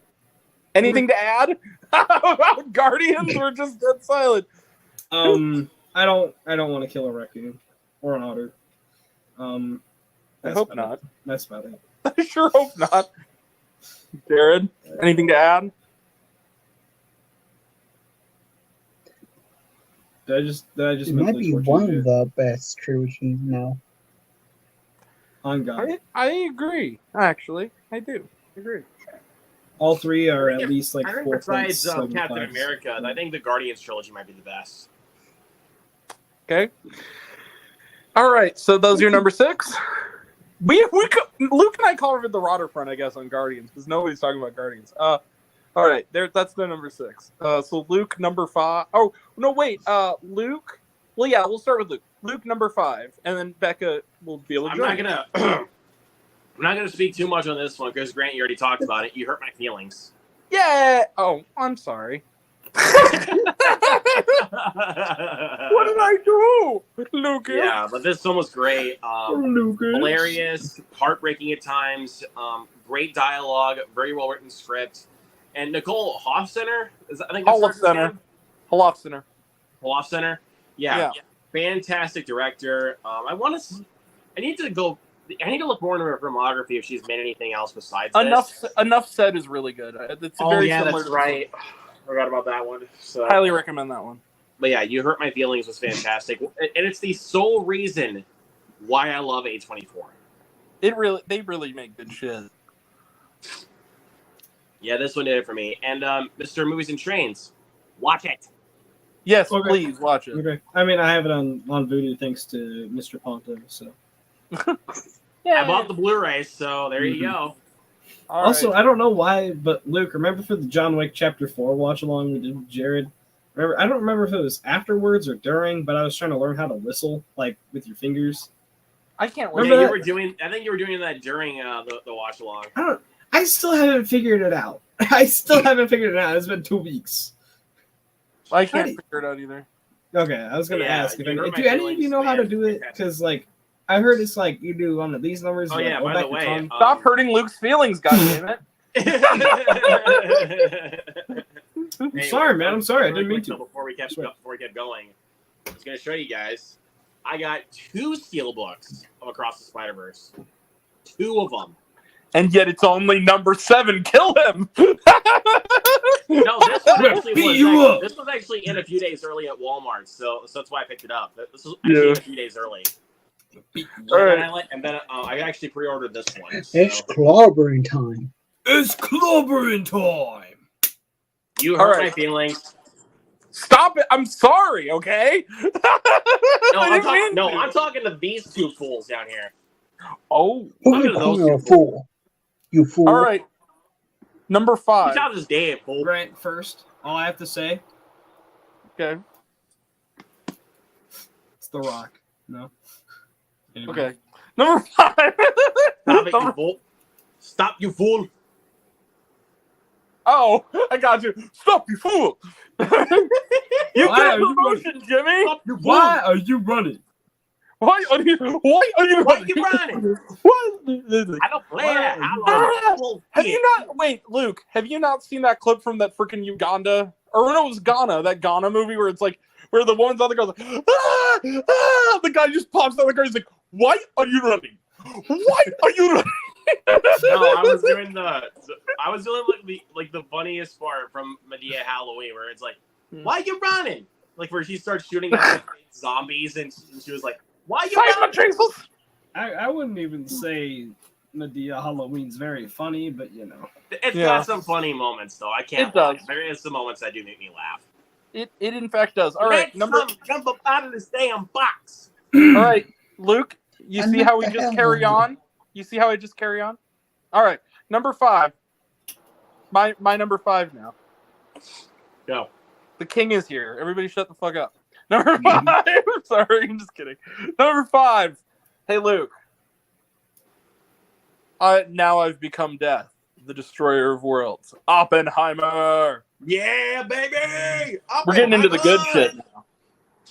Phenomenal. We're getting that good. We're getting that greatest good you're ever gonna get, Frozone. You should have been hired. Dude, this is the reason why I love Christopher Nolan. Yep. It's Great higher on movie. my list. Who said that? I didn't hear anybody. Excuse me? Should have been hired. Who said that? Stop, you fool! Stop, you fool. It's my list. You said that about Barbie. You said that about Barbie. My excuse. Yeah. Oh You yeah. guys were doing that to me about Across the Spider-Verse, so stop it. Should have been hired. What? Stop it, you fools. Okay. Who said that? But yeah, what else needs to be said about Oppenheimer? The movie's fantastic. It's Christopher Nolan. Daddy Nolan does it again. Thanks, Daddy. Yeah, I love and, that. and also Cillian Murphy should get nominated for Best Actor. I'm calling Cillian it. Murphy, Robert Downey Jr., and Matt Damon. Oh my God, it's Robert Downey Jr. No, we should. This is one of those movies where you can't even throw a pebble without hitting a famous person in every scene. Like Josh Peck is in it. Josh Peck! Jack Quaid. Jack Dane Quaid. DeHaan. Josh Hartnett. I was about to say Josh Dane Hartnett. DeHaan, but I don't even know who he played in the movie. So Alden Ehrenreich is in it. yeah, Like I Lydia said, Josh Furlby. Zuckerman's in it. Josh Zuckerman, Michael Angarano. There are so many famous people in it. Dude. And those are the Almost minor getting ready. characters. Benny Florence Pugh, Safdie. obviously. Benny Cannot- Safdie. I was Safdie. talking to my friends about Oppenheimer, and they brought up the fact that there's so many people in it. I said, "Oh yeah, Josh Peck's in there." Like, Josh Peck. Who's that? Megan. And I said, "He's the guy that hit the button. He's from Drake and Josh." And they're like, "What's Drake and Josh?" I was about ready to beat the shit out of him. Oh, okay. That was deep Megan. cut. That was about. All right. You know what? Megan! Movies and At trains. least bring me a snow cone! Movies and trains. I don't care. Yeah. Thanks a lot, because now this is no longer a best and worst of list. This is a lengthy, in-depth Quentin review style discussion on how Drake and Josh is the greatest Nickelodeon show ever. We're gonna sit here, go episode by episode for the next 8 hours. All right, the pilot Talk episode. about Drake It's a and Josh. fantastic introduction to the two best characters in cinematic history. I mean, in Nickelodeon history. Drake and Josh is the greatest anime. Big whoop, fight me. Greatest anime of all time, Drake and Josh. Megan is more powerful than Ultimate Warrior freaking Frieza, motherfuckers. She just freaking flips over Drake, dude. Just with a hand. Drake, where's Hey. the power? Where's the door? Where's the door hole? Where's the door? It's right there. I drew it with a magic marker. Mhm. We're supposed Okay. to cut it out with the power saw. Dude, Speaking of that, really? okay, Yes. So go okay. get the power I saw. was kidding. But I will say Okay, this I'm sorry. I What? just whenever okay. somebody brings up Drake and Josh, though, I just go off on that. Oh, Drake Parker, you're like the son I never wanted. Drake, I freaking love that show. I love Drake and Josh is like dead ass one of the greatest shows ever. But Drake and Josh. Oh, God. Drake and Josh, the last thing I'll say on it is that everyone knows I infamously hate the movie Fall. And the best Letterboxd review I ever read that gave it half a star said this is like the Treehouse episode of Drake and Josh, except higher stakes, an hour and a half longer, and not as good. And I was just like, that is the greatest review of this movie I've ever. And she's right. She's absolutely right. It is. It's just the Treehouse episode of Drake and Josh, but longer and bad. I might have to Megan. watch that tonight. Yes, that's what I mean. Actually, What she said. I might actually have to watch that tonight now. Hey, look! Craig is hanging from the roof. I'm Eric. Anyway, excuse me, Mrs. Parker. May I go back to my program? Like, can I take a rest, Dora? Anyway, Okay, number Crazy five. Steve. Number 5. All right, yeah, number 5 is Oppenheimer. The best Josh Peck movie since Mean Creek? I think so. Yeah, Except, said except for the You whack. lying son of a bitch. Oh, no, Sam. wait. I hope you fucking go to hell. The Whackness? How about that? The Whackness. No, it's his best movie since The Whackness. I always forget that one. All right. Mhm. No, it's almost as good as Battle of the Year. Have you guys seen this movie called Planet B-Boy? It's on Netflix. It's the Bible for us breakdancers. Let's watch it for the next 50 minutes. Red Dawn. It's as good as Red Dawn, the movie that had no. No! Don't even bring Red Dawn. All right, into this conversation. moving on. So yeah, that's my number 5. Josh Peck's like the bad part of that movie, man. I can't believe that movie. It was so. You could tell that was shot pre-Thor, because the filmmaker the idea was, let's like freaking nerf Chris Hemsworth in the last 15 minutes and have the real hero be Josh Peck. Yeah. Fuck you, Red Dawn. Anyway. that is genuinely one of like the most unforgivable endings of a remake ever, because the ending of the original is just genuinely powerful. If you want to see a good remake of Red Dawn, just find the Family Guy clip of Peter Griffin doing Red Dawn the musical. It's 5 minutes long, and it's better than all of the 2012 version. That is true. All right, moving on. So we lost to Becca again. We lost to Becca again. Which is odd because it's now her turn, Becca. So we're gonna move on. Becca. Jared, number 5. Why are you trying to leave me, Tula? Why? Anyway, 5 right now. We're finally on number 5. Yeah, but you're gonna go after Jared because you keep ducking out. Jared, number 5. None of you ever heard of this. It's part of a series now. Okay. And it's not English. Okay. Which these movies keep getting better and better. Right now is my best one. Okay. Sorry, I was putting my Zen. It's called the Roundup No Way Out.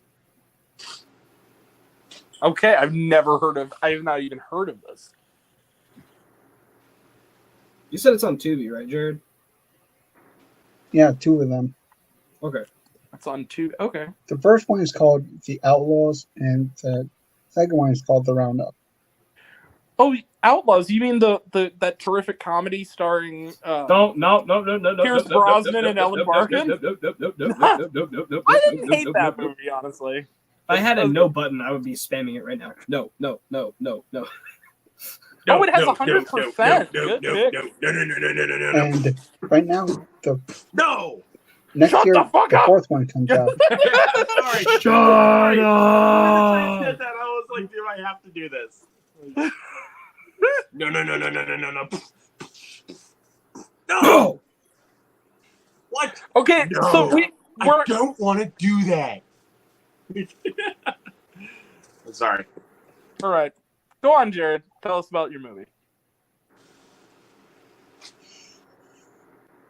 It's okay, you can go.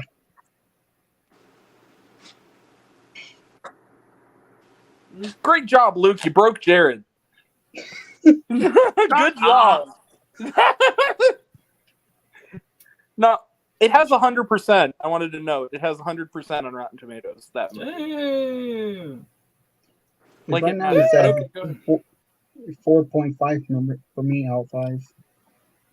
Yeah. All I got to say about that is, damn.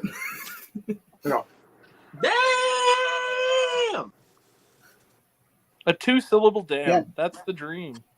Next year, there will be a 4th one. Okay. Oh, I thought that was the 4th one.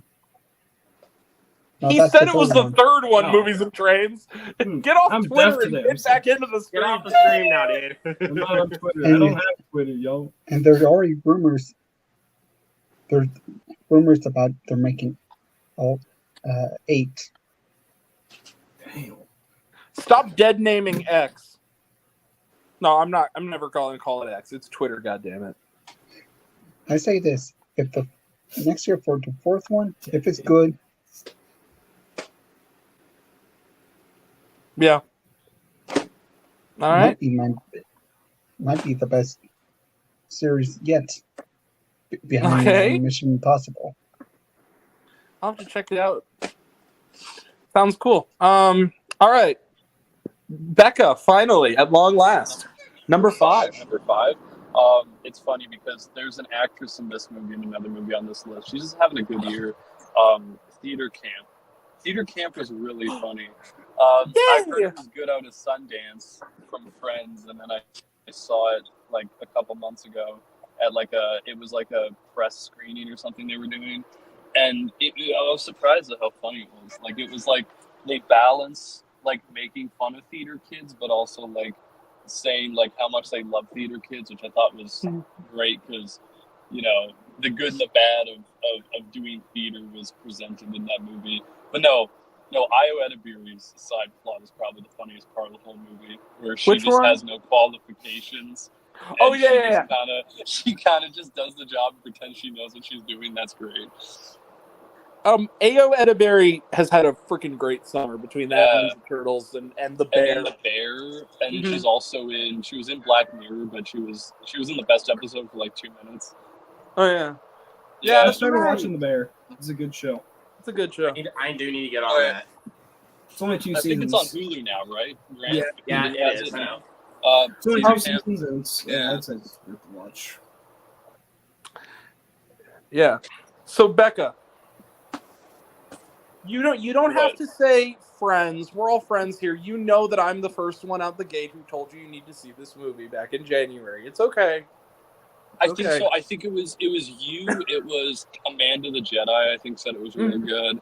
Yeah. So there was a few people who were like, "Yo, you got to watch this movie," and I was like, "Okay, hey Becca, sure." And it's really good. It is. Hey Becca, we are gay witches, and this is our spell. when what's his face, Jimmy Tatro gets all weirded out. He's like, "If you guys are gonna do spells, it's fine, but I'm out of here." It's a. So wait, if that's they're trying to like do the mood board, so they're like summoning the ghosts of like dead like actors from theater. If that's a straight play, what's a gay play? It's like a musical. Okay, cool. No, it's funny. It's one of those. I'm happy that this year we're getting a lot of funny comedies because I feel like that's the genre that gets messed up the most. Yep. But I think it's because it's subjective. It's like some things are funny. I think we have it was a good year so far for comedies. You know, hopefully it'll continue. But like with stuff like that and like all the different ones coming out this summer, it's actually not been bad. Yeah, I'm gonna propose something. The film was the debut for Molly Gordon and Nick Lieberman. I'm gonna propose something. You know how constantly there will be a movie that comes out and then it'll be made into a Broadway show that'll be made into another movie, like they did it with Hairspray. The Color Purple's gonna come out. What they did with High School Musical. I'm pretty sure Waitress. They're doing a Waitress, the musical movie. I'm gonna propose something. If they ever do the Broadway version of School of Rock, have these guys direct it. They already did. I don't think it turned out really well, but you know what? I want them to take the musical from the actual movie and put it on stage. That'd be great. The songs were really good in that movie. The original songs they do. You know, right away, like the first scene. I think the first scene there's a joke about like theater kids or something. Like right away, like first line, and like the theater I was in was like really into it the whole time, which was great. Because I don't think that's a movie you can watch by yourself. That's a movie you have to watch like at least with a few friends, just because it's. I watched it by myself. Based on the humor. Sadly, I haven't seen it with an audience yet. I really need to. Hopefully, it'll stay in theaters a little longer. Because I really. Is it still playing technically? Is it still in theaters? I think it is. I think it's still rolling out. So I hope which is good. It's good. I'm glad it's having nice legs in a summer of blockbusters. Yeah, that's a good pick. That's a good pick, Becca. All right, so who is? Oh, Movies and Trains. It's your number 5. Yeah, I'm gonna just make this one quick. We need to finish this part of the video up. Really? Yeah, Grant. Hey, let's be real. I am the one who has talked the least this time, Mr. Ponto. Let's be real about it. When it's been my turn, I have not said that much. I mean, that's true. Okay, number 5. My number 5, Across the Spider-Verse. I mean, like, yeah, it's really good. It's really good, but it just feels incomplete after sitting on it for a while. Yeah. I said the same thing. That's literally my only complaint about it, is that it kind of just feels incomplete. But yeah, great movie. That's it. All right. Luke, number 4. Number 4? Yep. Where are you? Asteroid City. Oh, okay, cool. So Asteroid City is my number 4. I think it's honestly Wes Anderson's best since Moonrise Kingdom.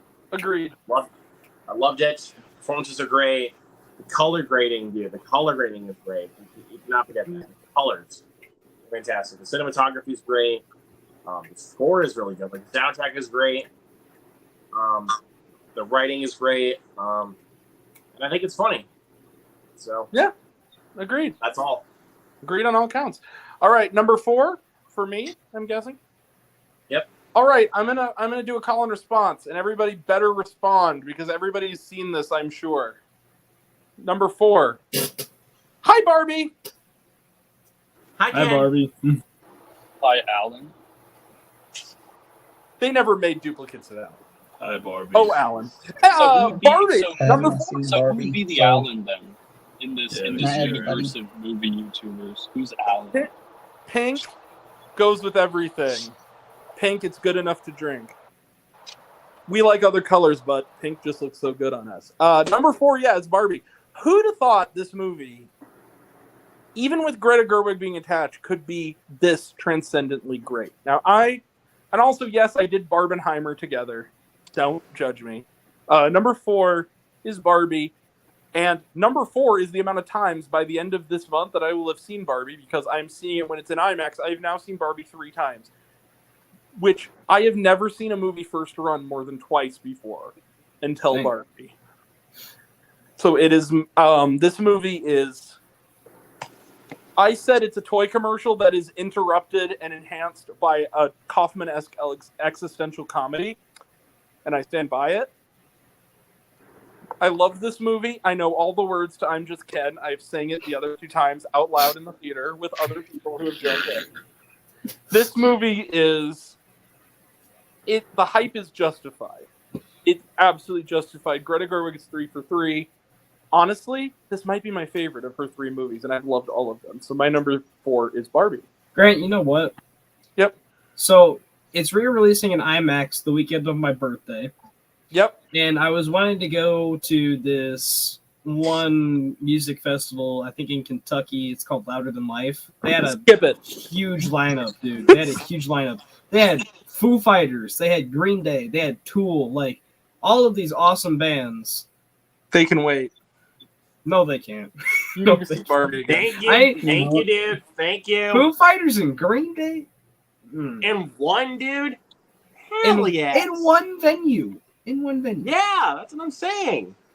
Unfortunately, there wasn't any hotels nearby because it's already this month, and who purchases tickets this close in advance. But, like, you know what?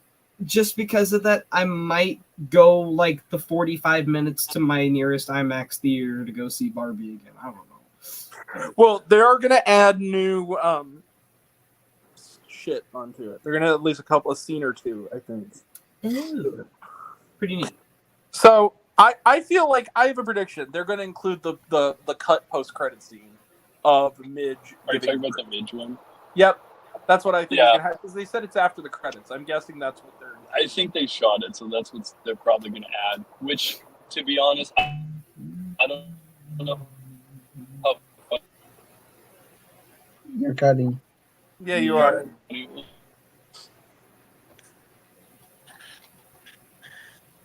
Becca's car just exploded midstream. No, it's so hard to say goodbye to yesterday. Kidding. All right. So moving on, that's my number 4, Barbie. Hey Barbie, hey Ken. Hi Ken. Hi Ken. Anyway. Hi Barbie. Oh hey Alan. All right, number 4 is Barbie. Who's next? My number 4. Count. Jared, no, yeah, it's Jared. It's your turn.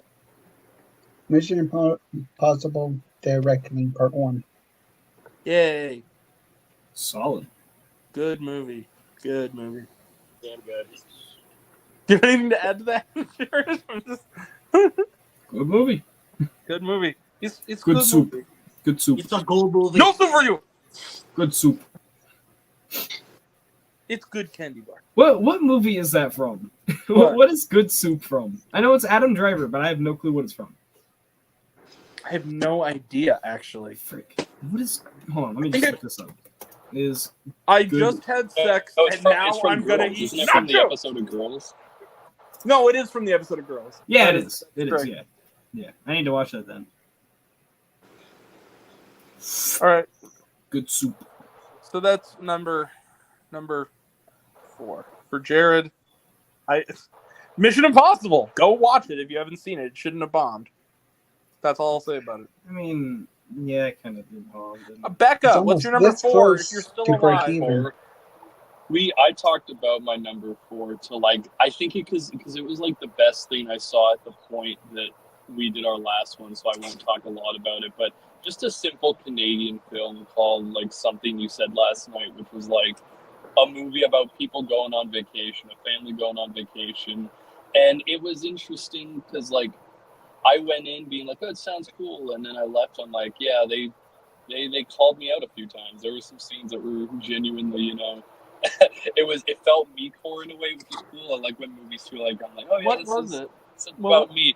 It was a family going on vacation. I think it was like Lake Ontario for a weekend. No, what's the name of the movie? Something You Said Last Night. Oh, okay. I don't know when it's coming on digital. It played at TIFF last year. I didn't see it till this year because it didn't get theatrical. Maybe it will be on digital by the end of the year. I don't know. But knowing the Canadian film stuff, it might not be out in America for like a decade, and then it'll be out at some point. But still haven't got North and Normal yet. Yeah. You still don't have North and Normal. I didn't see that, but that's wild. We got the Baker. We got the fucking. We'll talk about that shit later. The Baker, the worst one we could have brought out this year. Ron Perlman was more intimidating when he was threatening fucking Bob Iger than he was in that entire fucking movie. Anyway, we'll talk about it later in the other list. But now, yeah. So that's your number 4, Becca? Yeah, that's my number. I didn't want to talk because I think I talked for like 10 minutes in our last stream about how great that movie was. So I'll just leave it. Anyone who wants to go back and watch the last stream, you'll hear about it. All right. Movies and trains. What's your number 4? All right. Look, I'm gonna be real. I'm just gonna zoom through all my stuff, and then I'm gonna skedaddle. I'm gonna skedaddle. Cool. Yep. One of my friends is wanting to play Mortal Kombat with me, so yeah. Gotcha. Yeah. So, all right. My number 4, best of the year, or not the year, the summer. Summer. Yeah. TMNT Mutant Mayhem. Good movie. A fresh approach at their Ninja Turtles, which is a franchise that I love dearly. So yeah, I loved it. Number 3, Talk to Me, my horror movie of the year. Yay! Talk to me. It's on all the lists. I think it's fair to say that it's on all the lists of all the people who've seen it. So everybody but Luke. Yeah, I know. For some reason, it's not even on digital yet because apparently it's still making money. But it's still at my theater. I don't know if it's at mine or not because it's been over a month, but I'm not sure. Yeah, Talk to Me. It might even go up after a rewatch because I love it so freaking much. Currently, I think it's my number 5 of the year as a whole. So, number 2, we have Mission Impossible: Dead Reckoning Part 1, which was my number 1 of the year. Kind of dwindled down just a tiny bit, but I think I know what your number 1 is of the summer. I think I'm almost certain what it is. Well, yeah, no shit, it's Oppenheimer. Yep. Yeah. I mean, yeah, both movies. I was gonna say Meg 2: The Trench, but yeah. I mean, I wish I'd seen that, but fucking movie. We'll get to that. I mean, we'll talk about another shark movie, but not Meg 2, unfortunately. I'm gonna go through my 5 most disappointing and then 5 worst of the summer. Because, you can give us your list. Okay, so most disappointing, we got Indiana Jones and the Dial of Destiny because it was on your list though. I know honorable mentions because I don't have that many great movies of the summer, and I was just trying to come up with 10 honorable mentions. All right, gotcha.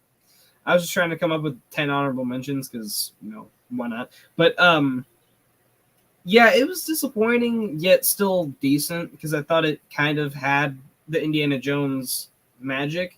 It's better than Crystal Skull, though. That is true. Yeah. But I don't think it handled Indiana Jones super well. I also kind of hated Phoebe Waller-Bridge in the movie. I liked Phoebe. I feel like I'm alone in that, because it seems like everybody hates that character. I thought she was fun. I hated the character. She was fine in the movie. I think she did decent for what she was given. I don't know. And then Haunted Mansion, I think I've told this story like plenty of times, but I had an awful theater experience with this movie.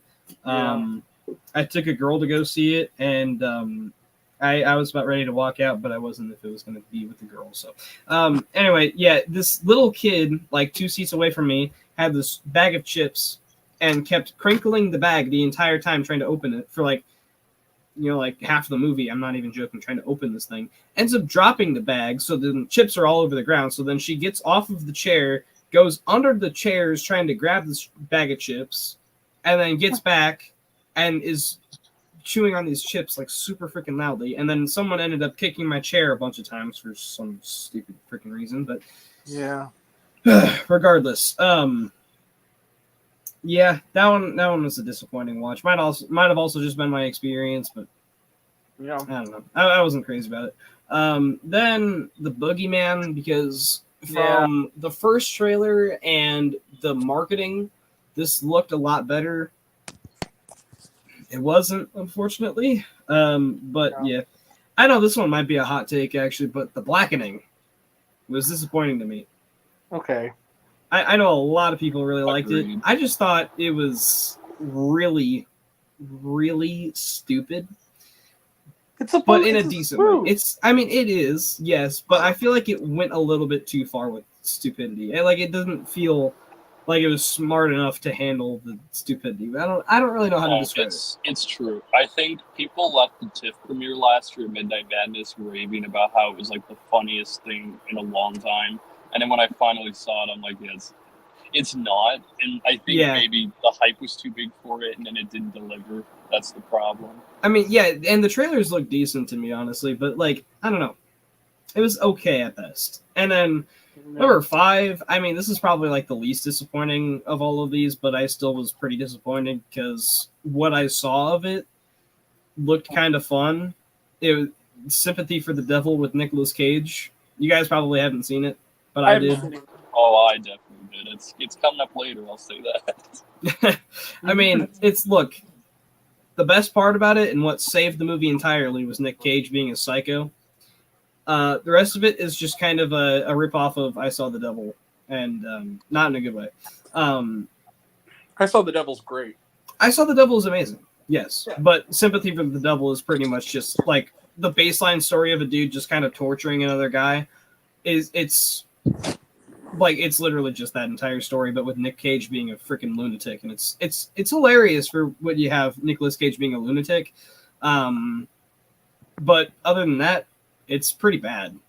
But I have a working theory. I'm posing that the actual greatest male actor who's ever lived is Min-Sik Choi, and I feel like everything I've seen that guy in, he's been amazing. All right, and then rounding out with the worst, number 5, Ruby Gillman. I mean, it's not technically a bad movie, but I was just bored. Just really forgettable. Yeah, it's very forgettable. And it's compared to what DreamWorks had from last year, like The Bad Guys and Puss in Boots, what a step down. What a step down.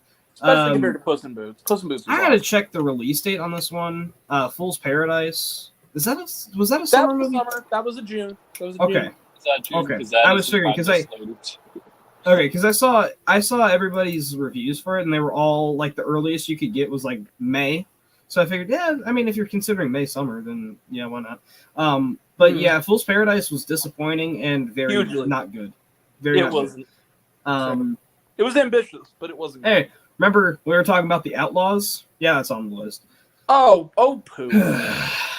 It was fine. Yeah, for what it was. I don't know. It's a Netflix action comedy. Yeah, I was hoping for better because it had Pierce Brosnan in it, but they did have that one really good James Bond joke, though. You have to give me that. That is true. That but it's just kind of like the generic Happy Madison movie. So it's better though. I mean, it's better than stuff like fucking like The Do-Over or The Ridiculous Six. It at least has some and some Grown Ups too. And Grown Ups too.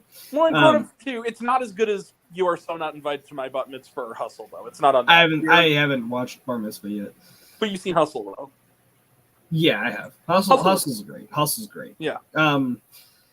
And then number 2, Grant, you're gonna appreciate this one, Knights of the Zodiac.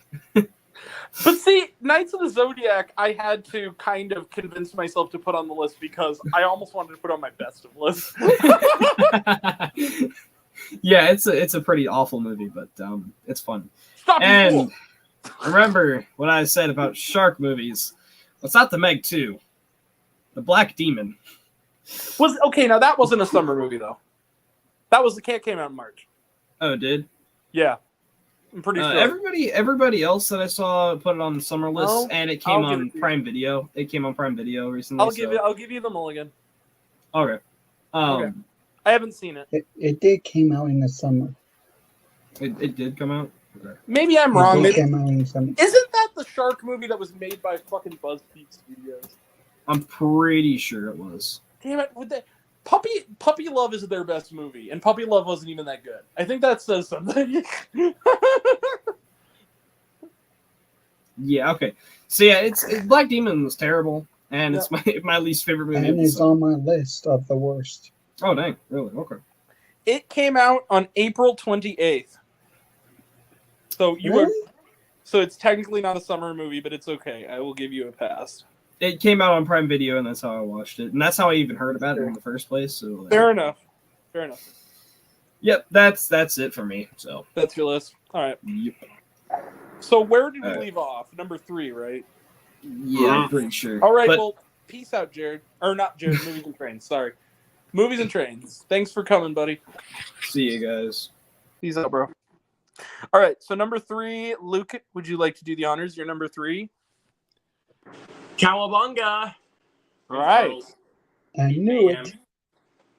My number 3 is also animated, but it's not Turtles. There's your spoiler. All right, go ahead. Don't say. I don't really got much to say about this because I talked about this so ad nauseum already. Like, I did a review, did a spoiler talk, and I talk about that movie.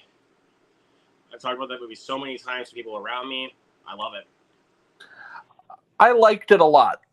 I'll say that. I liked it a lot. I can't quite. I need to watch it again, but on first viewing, I had some problems with it. It wasn't a perfect movie. I think it's a big smidge overhyped, just a little bit. I think it's a good movie. I do. I really do think it's it's probably the best Turtle movie by far. But yeah, that's a good pick. You're not alone in that opinion. Mm-hmm. Yeah. Luke has his mouth full and can't be bothered to finish his number 3. I already told you, like, I didn't really need to say much. Oh, okay. So my number 3 is also an animated film. Hey, Luke. What up? The best use of the Banana Splits theme since the Banana Splits movie. Maybe since Kick-Ass, Nimona. This movie does what every good children's movie should do. It works for kids, and it works even more for adults. This movie, fuck you, Disney, for abandoning this because of the LGBTQ content. Thank you, Netflix, for picking it up. It's one of the few good things you've done lately. So thank you for that. I love this movie. I have the graphic novel on my Kindle. I can't wait to read it. I love this movie. And I watched it under the best circumstances. I watched it while on vacation. And my aunt I was at my aunt's house, and she was folding laundry. And she put the laundry down and just started watching the movie with me. And we were both, I'll never forget this because she's like a second mom to me, arms about each other, sobbing in the last 30 minutes of this movie together. This movie is one of the best animated films of the decade, as far as I'm concerned. I love this movie. It really resonated with me. Nimona is my number 3. Go see it if you haven't seen it. It's surprisingly underrated. So go check it out. Really good. Really good. All right, Jared, number 3. Gran Turismo. All right. Nice. Good pick. I like it. Anything you want to add? No. All right. All right. Number 3, Becca. Becca. Oh, yeah. We scared Becca away, everybody. Yo, is it working again? Number 3, Talk to Me. Talk to Me was, I was surprised. It was a movie that another one I heard from Sundance from people that was like really, really good. And I didn't figure out until it premiered that it was a Raka Raka thing. I was like, oh, that's cool. And then I saw it and I'm like, wow, A24 horror movies hit different, you know? And like that one did too. It was probably, and I put this in my every time I talked about it, it's probably the first movie in a long time that actually like scared me in a way where I was like, oh, okay. So I think I have to give it props for that, for being able to like do something in a way where I'm like, oh, that's actually kind of creepy. Seeing all the horror movies, that like the amount of horror movies I see a year, it gets to a point where like not a lot of it does, but there'll be a movie that comes out like every 1-2 years where it's like, oh, yeah, that hits something. But no, it's. And then, of course, shout out to Sophie Wilde for that like lead performance. If the Oscars like respected horror a little bit more than they usually do, she'd be in the top 5. She'd be an actress for that performance because it was good. Great. I agree. It was on my list. It was on Jared and Movies and Trains list. Luke has not. When Luke sees it, he's gonna have it on his. I think when Luke sees it, it'll be on the list too. Yeah. Knowing Luke, I gotta wait for that 4K to come in. I just pre-ordered it not too long ago. It'll be really good on 4K. Yeah. All right. All right. So number 2, Luke. Mm-hmm. So this one is switched. My number 2 and my number 1 have been constantly battling for the number 1 spot, but this one they switched. My number 2 is Oppenheimer. All right. Really, number 2? I thought it was. Oh, okay. You just explained it. Okay. Yeah, number 2. I just said my number 2 and my number 1 switch. Good pick. This movie just, like I said, this movie reminds me why I love Christopher Nolan. Beautifully shot, 0 CGI shots at that. Yeah. I love the performances, especially from Cillian Murphy. He's gonna walk away with that Oscar. I'm calling it. Mm-hmm. Yeah, and just it didn't even feel like I was watching a biopic about J. Robert Oppenheimer. I actually felt like I was watching the story go down. So yeah. I wanted to point this out.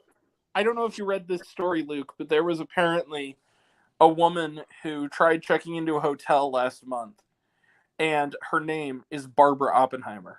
So her name is Barbie Oppenheimer. And Barbenheimer.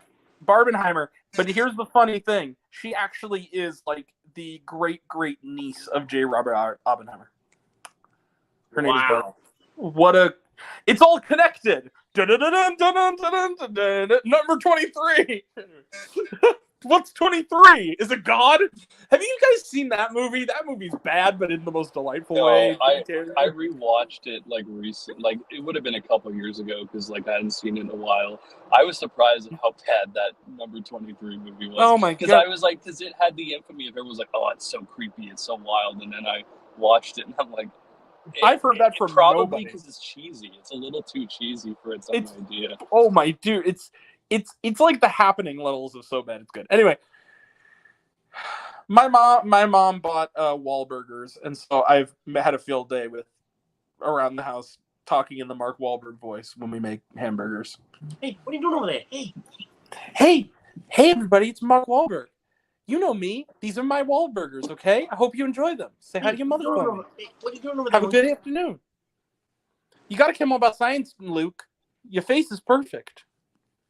Come on, Grant. Take an interest in science. You gotta get an interest in science. Are you gonna try to steal my hamburgers in your sleep? What? No.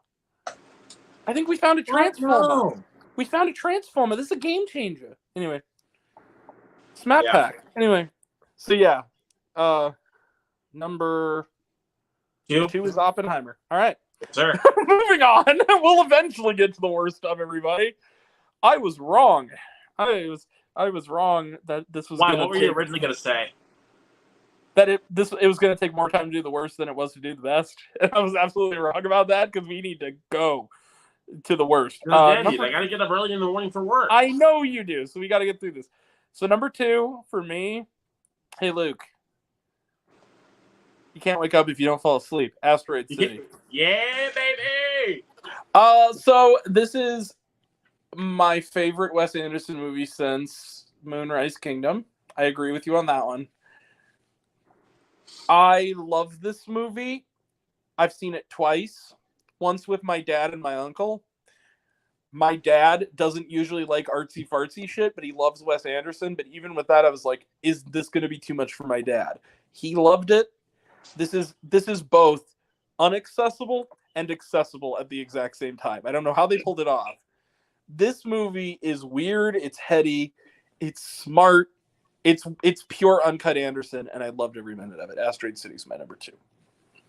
And also, it's the second. It's also solidifies why I love Wes Anderson. He's not a fighter. And it's one of 2 movies this summer and this year that have Oscar-worthy turns for Margot Robbie. There you go. There you go. All right. God damn it. All right. Number 2, Jared. Same as Luke's. Oppenheimer. Why didn't you double up then? Okay, from now on, when we have anybody as the same number, you got to double up so we can get through the shit. All right, go ahead. Or you just got to call and say, "You want to kill 2 birds with one stone?" Yeah, exactly. And then you can, yeah. Good pick. Below Oppenheimer. All right, Becca, number 2. 3 hours fly by. It's true. Becca, number 2. Number 2 and 1 are interchangeable. They're both like top tier, but I guess I'll give 2 to the movie I've only seen once and 1 to the movie that I've seen more than once. Number 2's Bottoms. I know what your number 1 is, Ben. I've been the profile pic is a dead giveaway. Oh, 100%. No, the dead giveaway. I know it. Bottoms. I've been a fan. Shiva Baby was like really, really good. I was surprised at how great it was for a first movie. And in this one, just like it like stepped it up. Agreed. It's like Revenge of the Nerds or something, but it's like a more like nuanced, more modern take on that type of thing. Because it's literally, I'm trying to think of like what movie it would be.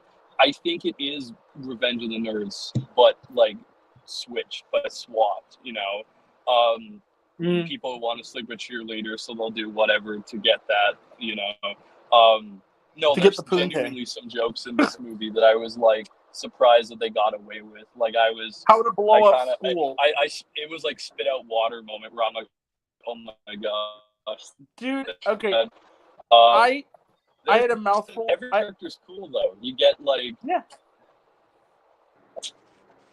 I had a mouthful of. Every character's cool. Who's the best side character, Grant? Who would you say? Who's the best side character? Is it Hazel or is it the girl who wants to kill her stepdad, which is hilarious? The girl who wants to kill her stepdad.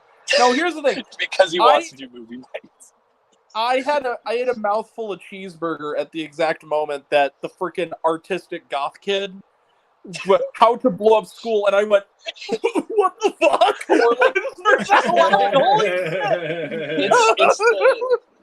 The movie's the queen of like the 2-second in the background joke, because there's also the one where the feminism one where it says who created feminism, and then during the montage he crossed it out and he wrote why every president why women will never be president should stay that way or something like that, because he was mad at God. And it's like little jokes in the background I think that make a comedy. Like I think I like it better if they do little things where, you know, you watch it a second time and you see something in the background. But, like, no, it's just really funny. I get the South by Southwest crowd, like, laughing, like, every minute. Because there is little things, little interactions every second of the movie that are really funny. It'll be cool to see it, to see it with a bigger audience when I go tomorrow. Because it's like, it's an audience movie. You can't see it. It's like theater camp. You can't watch it by yourself. You got to watch it with a theater of people. Agreed. I saw Bottoms with a packed house at the Element Draft House Saturday afternoon, late afternoon, early evening. What was the evening? It was 6. Lots of people clapped at the end. People laughed throughout. Everybody loved it. What I love about like it's ridiculous, like the way that like the twist of the movie, the twist of like the end. All I'll say is pineapple. It's ridiculous that they did that, and then the way they end the movie. It's just like the depths that they went. As far as they took it, I was surprised. Like literally the last scene where it's like, oh, you did this. It's like, oh wow, like clearly it's a surrealist movie because that would never happen in real life. But it's great. Well, that's where I brought up the greener grass comparison because, and this is the last word I'll say on it, so we can get to number one, is the fact that when you first see it at the beginning, you're like, oh, this seems like a typical high school movie, and then the more you look at the periphery of it, you're like, this is no high school that exists anywhere in this universe. Like, well, there's the one scene where the dude in the cage, the side character sees the football player sleeping with someone, and he's sleeping with them, but with his like shoulder pads still on. Right. Like they're shut up, nerd! I fucked you off in school. No, it's very much, and I heard people review it like this. They said it's like what it felt like to be in high school in the 2010s, and I will agree. There's like little things in that movie where I'm like, yeah, that was high school, a more elevated, crazy version, but that was high school in like, but like 2018. The running back in the cage in the back of the classroom, and then the fact that their lunch table is a freaking like banquet table with a painting of the football player doing the David. Wildest way, yeah. He was giving me the vibe of that guy from Revenge of the Nerds that like burns down the school and like that becomes their friend in the second one. Yeah, that was that character in the movie. But yeah, it's everyone go see Bottoms for real. Like go see Bottoms if it's near you. Seek it out. All right, so everybody, you know what time it is, everybody. It's Adventure Time. No, it's... By the way, there was an Adventure Time sticker in Josie's locker in that movie. Respect. Yeah, there was. Y'all ready? Yes, sir. Number one, Luke. All I gotta say, holy shit. Mission Impossible Dead Reckoning Part 1. Awesome. Phenomenal film. Just spectacular. The reason why I was like, holy shit, was because of the motorcycle stunt. It gets me every time. Dude, the train. Everybody keeps talking about the motorcycle stunt. The train, though. All the moving parts to that sequence. Like, holy shit. Like, the way that they just go down, and it's just, like, they're just... Dude! It's like zero gravity. Like a Rube Goldberg device or something. Yeah. Yeah. Holy crap. Yeah, good movie. It's good movie. It's good movie. It's a good movie. It's good candy bar. Snickers, it's good candy bar. From Kindergarten Cop 2. Or more accurately, Drew Gooden's video on Kindergarten Cop 2. It's good candy bar. All right. My number one. Let's do the drum roll again. Hold on. Number one. I will say for a fact, no one has seen this in this room probably other than Becca. Hey, Becca. Becca! Okay. I am in all 8 layers of Inyan with this movie. My number one is Past Lives. It's the movie of the summer. See that in a couple of weeks. It's the movie of the summer. I love this movie. Celine's song. This is... It's great.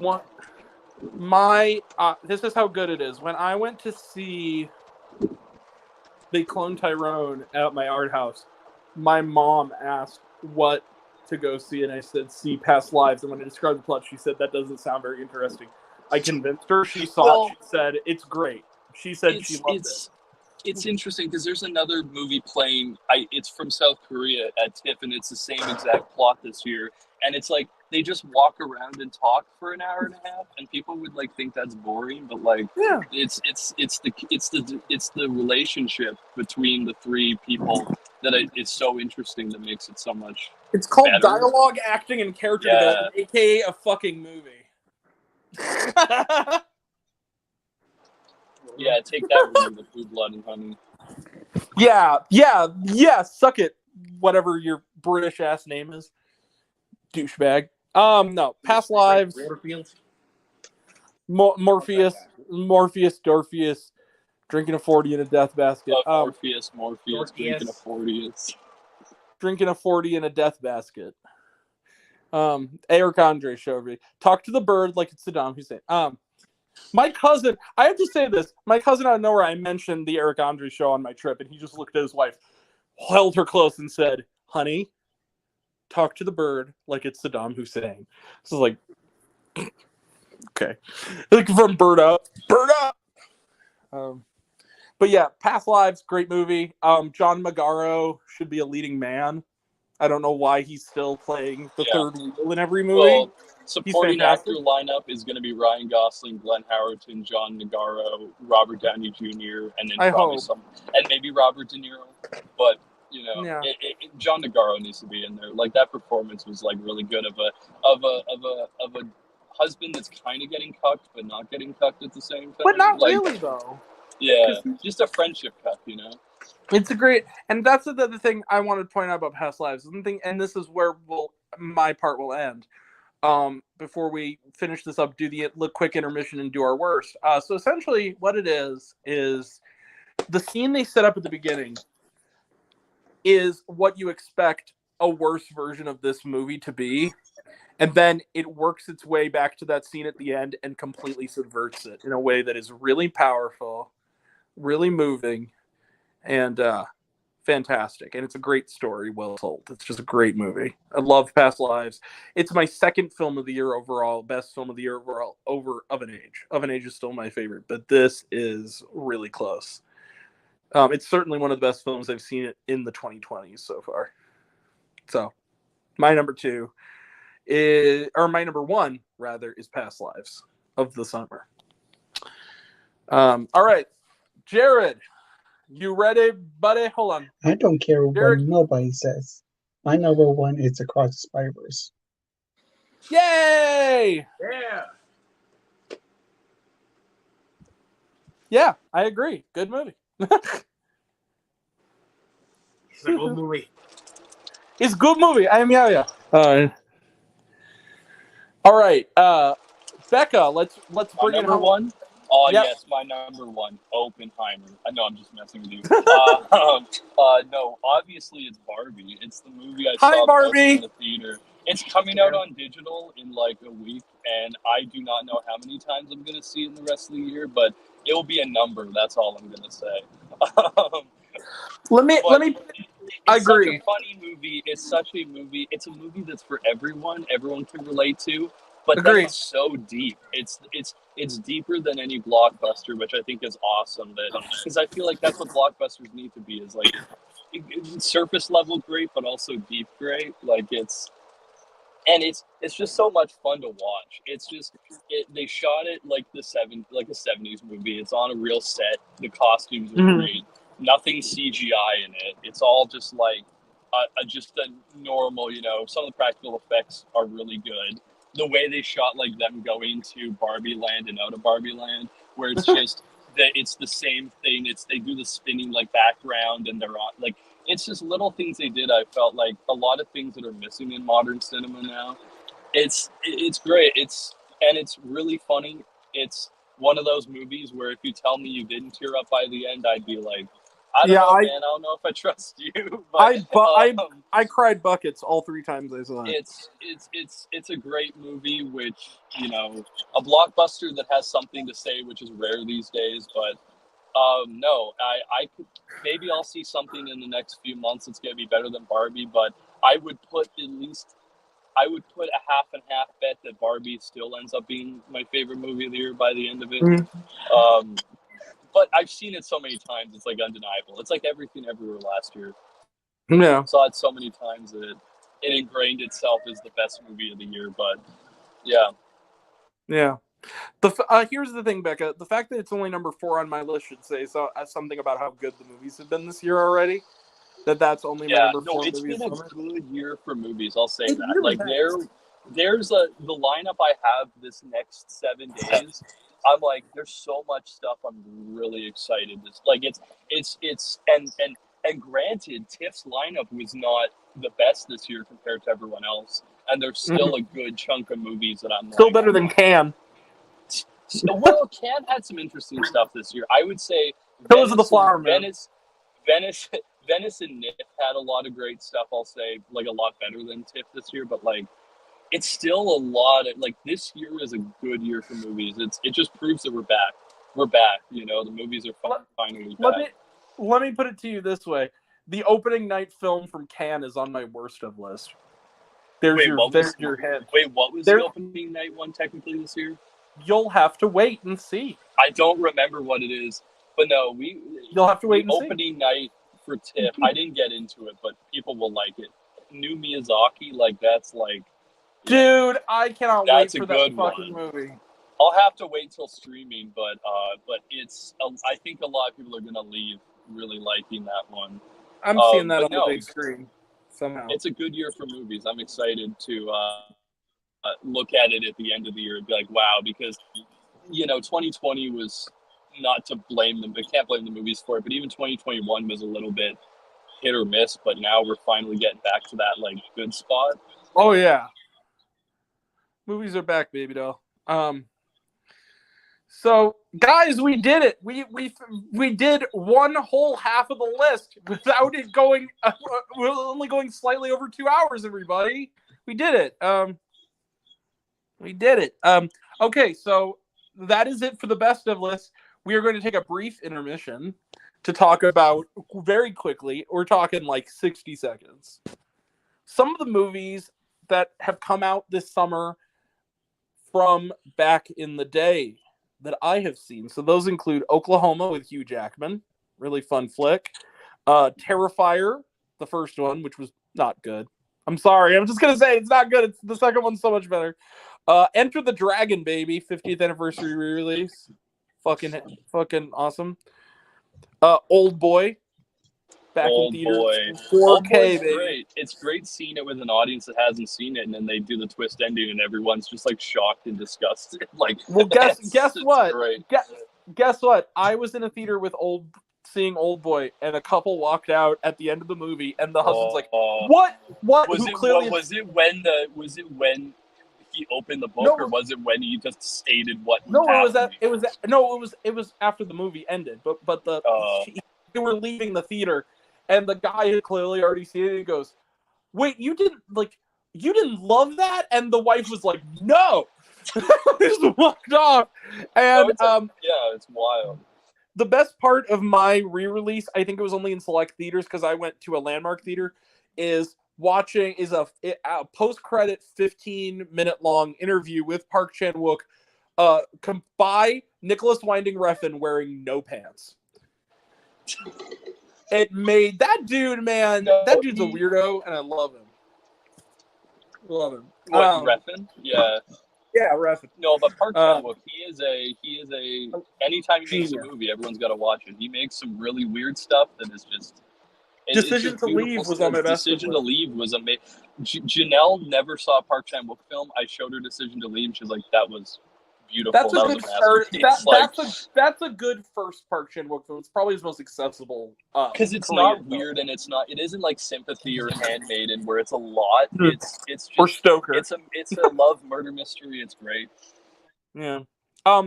Then the last two, Jurassic Park, the 30th anniversary release was great. And then revisiting this reminded me of how good it is. It's one of the few nostalgia movies that's actually good. American Graffiti. This might actually be George Lucas's best movie. I'm gonna say it. I feel like that's a base take. You know, Star Wars. No, better than Star Wars. Is cool, but American Graffiti is still awesome. Yeah. All right, so that is the intermission. We are now ready. Luke, are you ready to do the thing? Grant, do the thing. Is it? Hold on, Luke. I have to ask you this question. Is it time for bonus meme? Luke to Luke 2. Is it time for bonus meme? Everyone is wanting to know. Like, well, guess what? Luke, is it in fact time for bonus meme? It is time. Bonus meme! All right. Wait. Actually, hold on.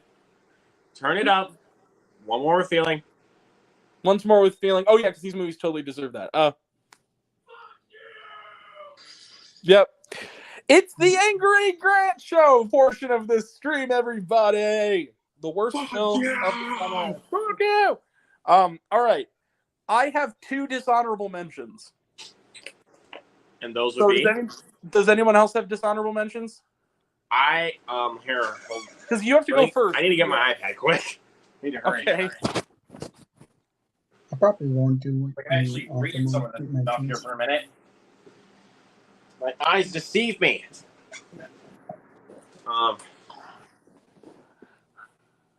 Yeah, just gonna check and make sure here really quick.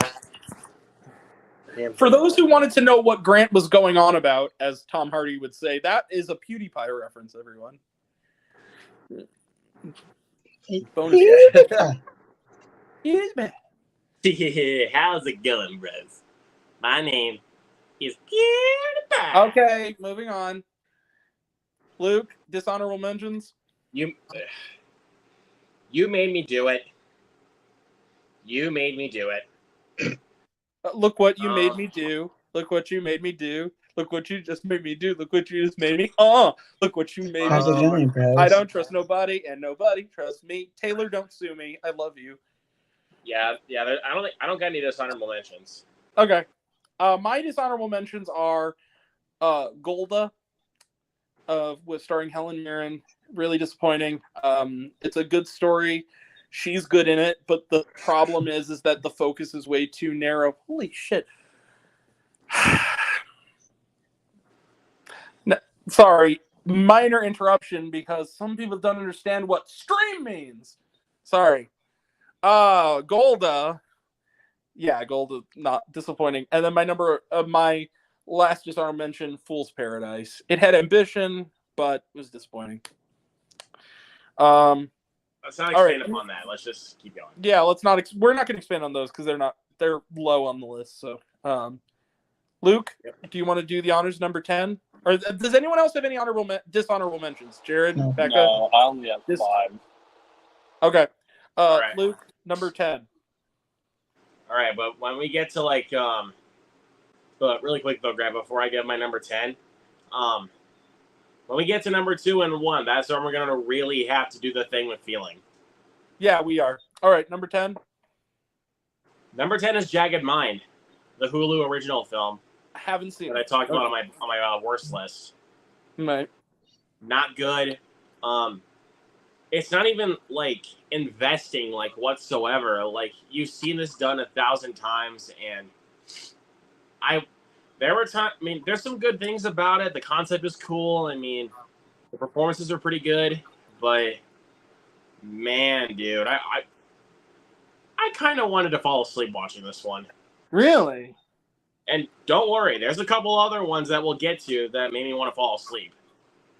I'll tell you that right now. Was that a Hulu movie? Yeah, that's Hulu. Hulu's not doing very good this year, man. I'll tell you that. Hold on a second. Oh, yeah, go ahead. Yeah, so, yeah, man, Hulu, they're not doing very good this year. Because I have another one that's on Hulu coming up in a bit. No, 2 of them, actually. 2 of them. All right. We still have Rye Lane. Rye Lane was great. Rye Lane was great, but then after that, it was like,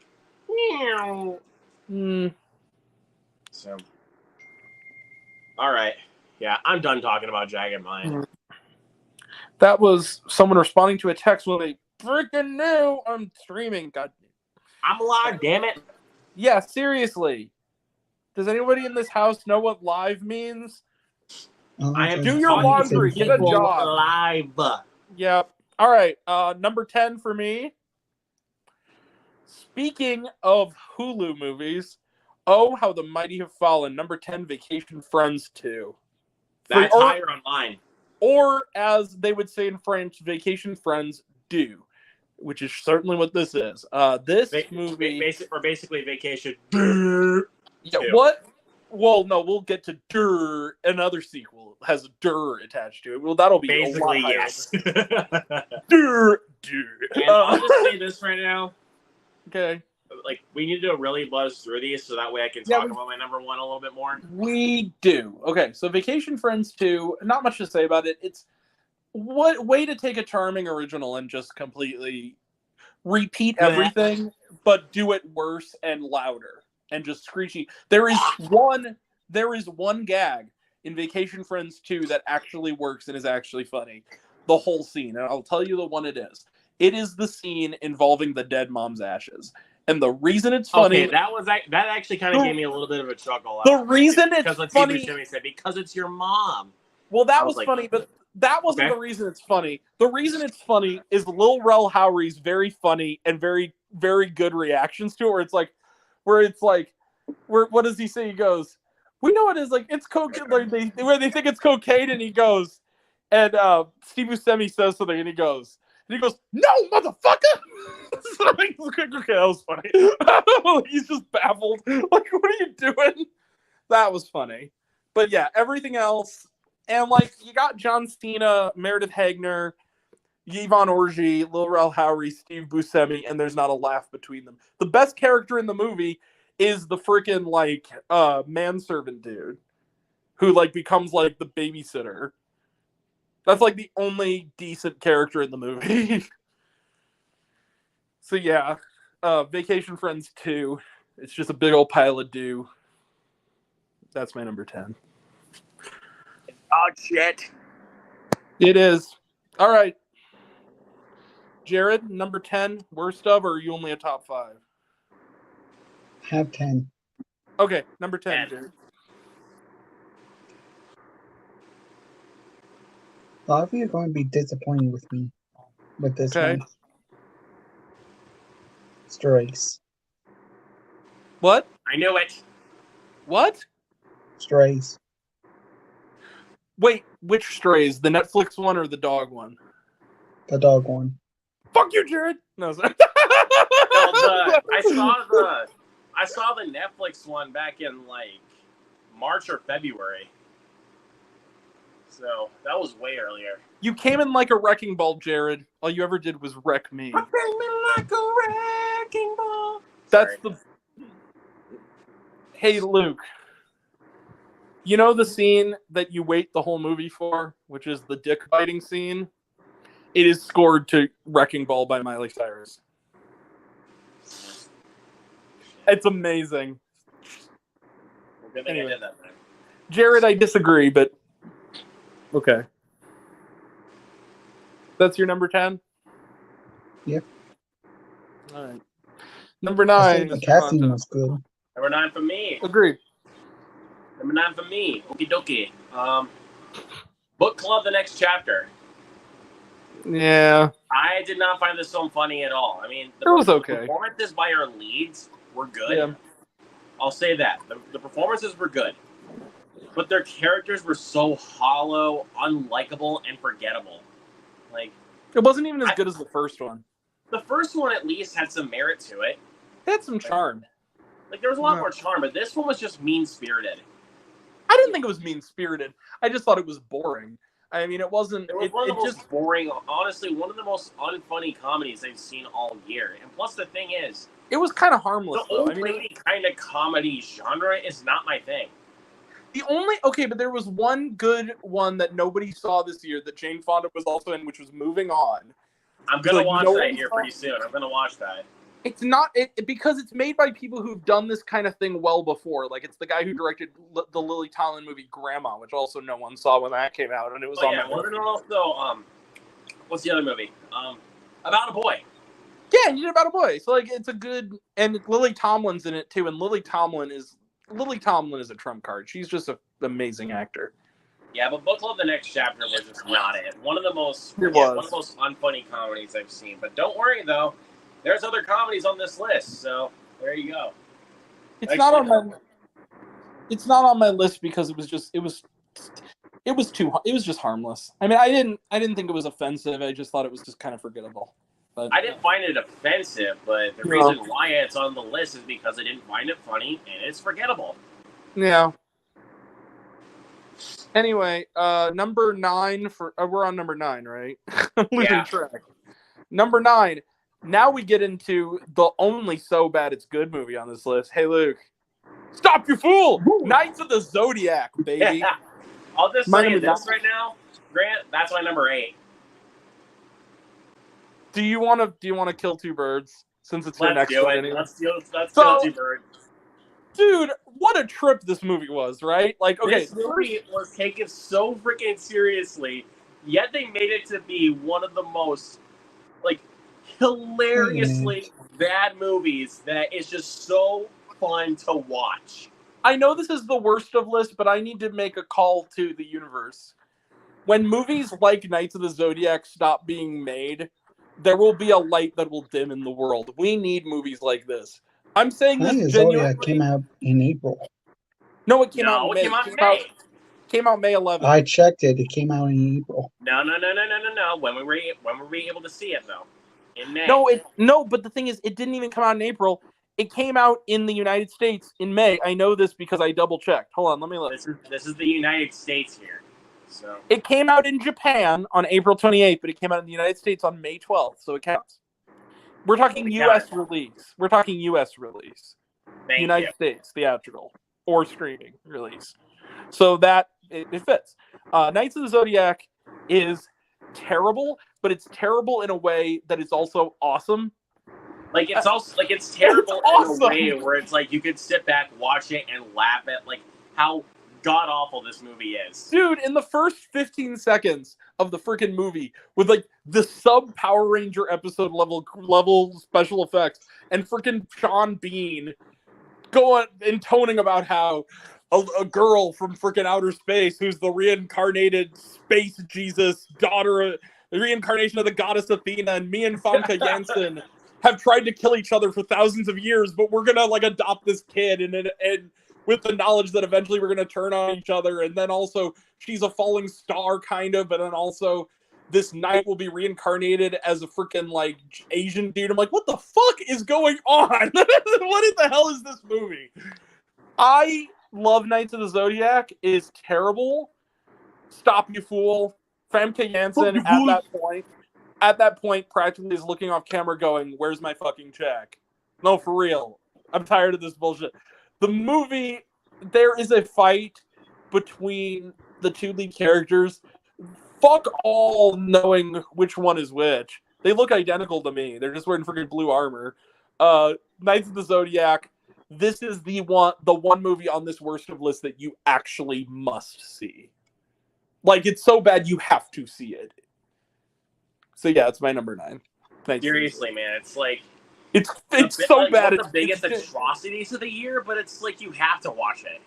This movie is, and a movie that was on my best of runners-up, which transcends even this, Cade the Tortured Crossing, follow the metric of Red Letter Media, which is you can't make a so bad it's good movie on purpose. To make a movie so bad it's good, you have to try.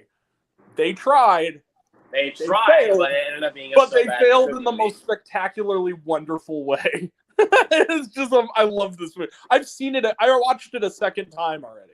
I love Knights of the Zodiac. This is going to be a bad movie night DVD for sure for me. Like, we'll do a watch along of this, but it has to be also trash talk. No, dude, we don't need to do a watch along. We need to do like a Mystery Science Theater freaking live riff. That's kind of what I was meaning. Yeah, exactly. We need to do a riff along. No, you gotta do a Neil Breen marathon, like a 12-hour Mystery Science Theater thing where you watch like Needful Things or all the ones that he made, all the stupid movies he made, because they're fun to watch with other people. Becca, fucking A, dude. No, I saw Cade the Tortured Crossing the same night I saw Bottoms. Best fucking theater experience I've ever had.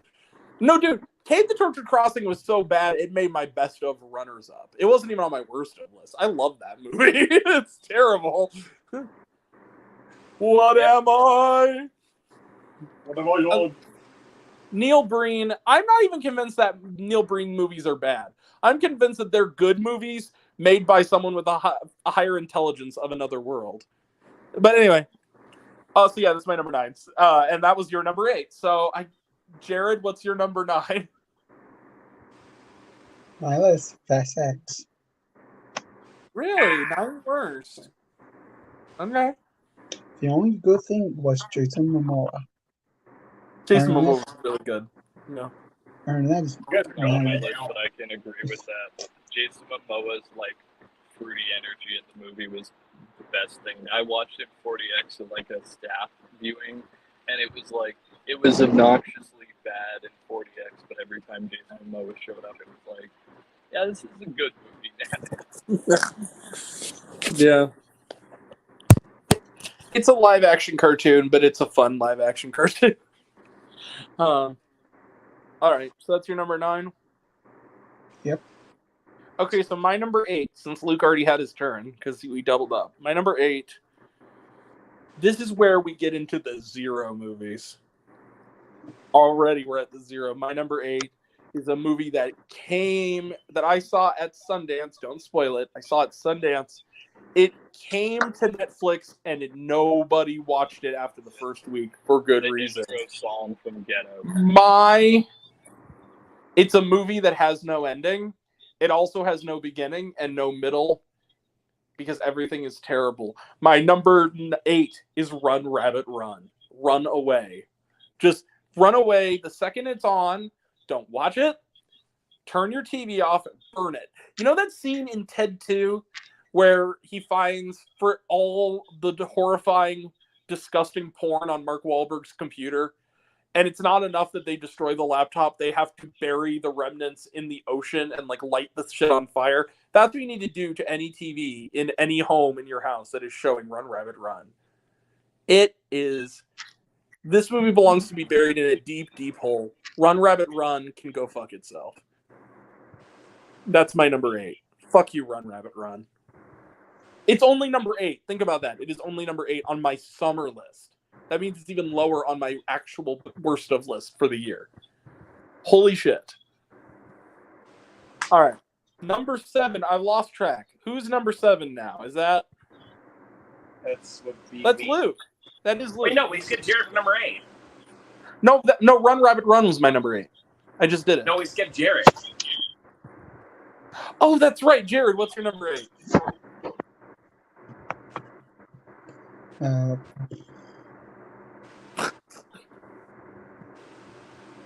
I'm having a waking nightmare. I'm seeing colors in the sky. Number 8.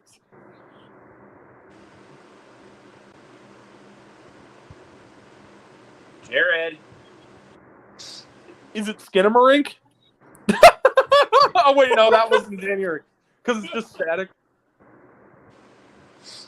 Jared, buddy, what's your number 8? Different release dates. Black Demon. I gotta start whispering random things. Black Demon? Okay, I'll give you the mulligan on Black Demon. It's close enough. Okay. I gave it to Movies and Trains, I'll give it to you. I haven't seen it. I don't really have any interest, to be honest with you. I don't think I'm missing anything. You're not. No. All right. Okay, I'm lost track. So, Luke, you're number 7, I'm guessing, number right? 7, yes. Yeah. Oh, boy. Heart of Stone. Hey, Luke. What up? Oh, actually, no. You know what? Go ahead. No, never mind. Tried to be the definitive Mission Impossible, but fails on pretty much every single level. So predictable and just all around generic. Agreed. We will talk Horrible about movie. it. The only reason why I did not give it a half star was because Gal Gadot tried her best. But even that's like, it's not worth giving. It's still shit. But okay. Look, I had to give Gal Gadot at least a pass for that. But yeah. It's like the film is so generic. It's like I can't watch it. It's also annoying. It's like one of those movies. Okay, we'll get to it. I'll say my piece later. Yes, save your stone there for a second, man. Save your stone. Yeah, for real. I'm gonna throw my heart of stone at this movie. All right. No pun intended. Yeah, no pun intended. No, actually, pun very much intended. So that's your number 7 then? Yes, sir. Okay, my number 7. Come at me, chuds. Elemental. Fuck this movie. The can opening night. I'm just gonna keep my energy in for this. Elemental is Pixar by way of AI generation. The only thing that is good about this movie is the message and the guy who made it. Everything about the movie other than that is honestly not just unromantic and unfunny, genuinely irritating. Also, it looks great. In my list. Pixar, but yeah, it's just an irritating movie. What are the traits of the? Also, the world makes no sense. The fire and the water, that whole universe doesn't make any logistical sense. The fire girl is okay, but she's just kind of like, oh, I'm fire girl. The dude is the most annoying character I have seen in a Pixar movie ever. His whole thing is he's water, so he cries a lot. Okay, that's kind of cute the first time. What other jokes you got? Whole movie. I hated Elemental. The only good part of it was the short that was attached to it, the Up cartoon. Other than that, Carl's Day cartoon. That was fantastic. Watch that. Skip the movie. Hated Elemental. It's my number 7. Sorry, controversial pick, but I gave it 0 stars. I hated it. It's fine, man. I mean, I'm not. All right, no, dude, it's my list. There's gonna be some picks you're not gonna agree with. It's okay. I definitely don't agree with that one. I'll just say that. I know. Jared, number 7. The one I watched recently from today, I Am Rage. Okay. What? I Am Rage. I Am Rage. What the hell is I Am Rage? Yeah, I never heard of that one either. I haven't heard even a thing about that. What the hell? What's in my list that you guys never heard of? Are they Tubi movies? Some of them, yes. Okay. I Am Rage. It has a 60%, so critics kind of like it, I guess. Then again, Elemental is like an 80%, and I hated it, so that doesn't mean anything. Mm-hmm. There's a lot. For you. Oh, I'm sorry, Luke. I'm sorry that I didn't like a movie you liked. For once. I usually like... I was just saying for you. I'm not saying that in a way that I'm mad. Oh, okay. Oh, Luke likes the movie. It's okay. You can like the movie. A lot of people like that movie. I'm in the minority. I'm aware of this. All right, Jared, but yeah, I don't know what this is. What is I Am Rage? Enlighten me. Is it just a choppily made action movie, I'm guessing? Yeah. Or horror movie. It's action film / horror. No. I'm looking at the poster and it looks like an I Spit on Your Grave ripoff. Kind of like that kind of movie. Or the house on the left. Yeah. Just, yeah. All right, so that's your number 7. 6. All right, number 6, Luke.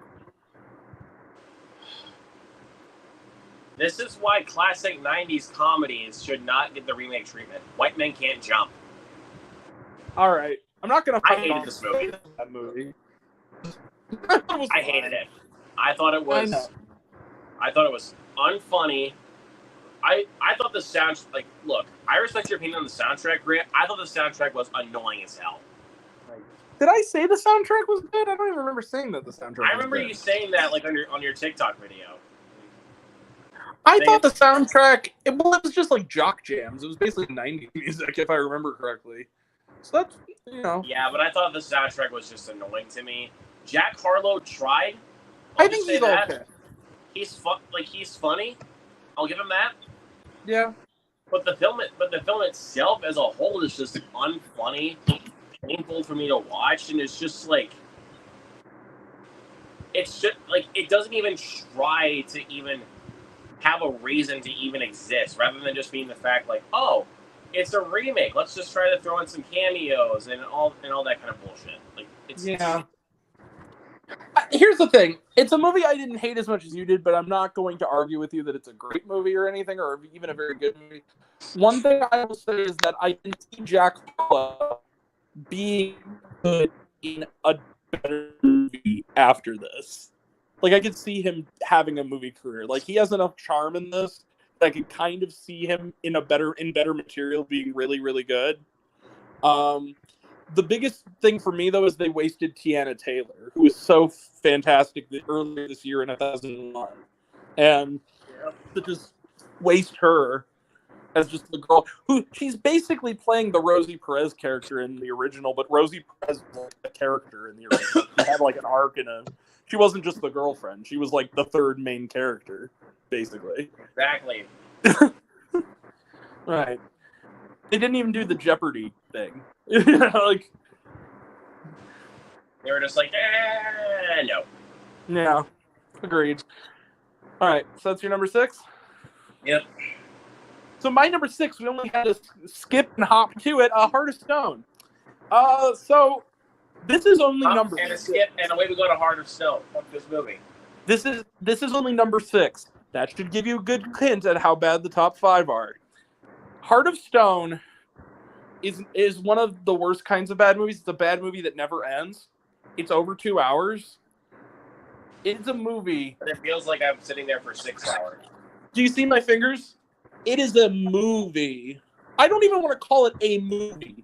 It's content. Not a movie, dude. It's content. It is AI generated. It's like, I said it in my review, if Skydance didn't produce this, they could sue because it's just Mission Impossible Dead Reckoning Part 1. That's it. That's what it is. But less cool. It's a worse Mission Impossible. That's all it is. And Gal Gadot, it's not just Gal Gadot who's in this. You also got Jamie Dornan, who post 50 Shades has been great. Barbara Streisand, Belfast, great actor.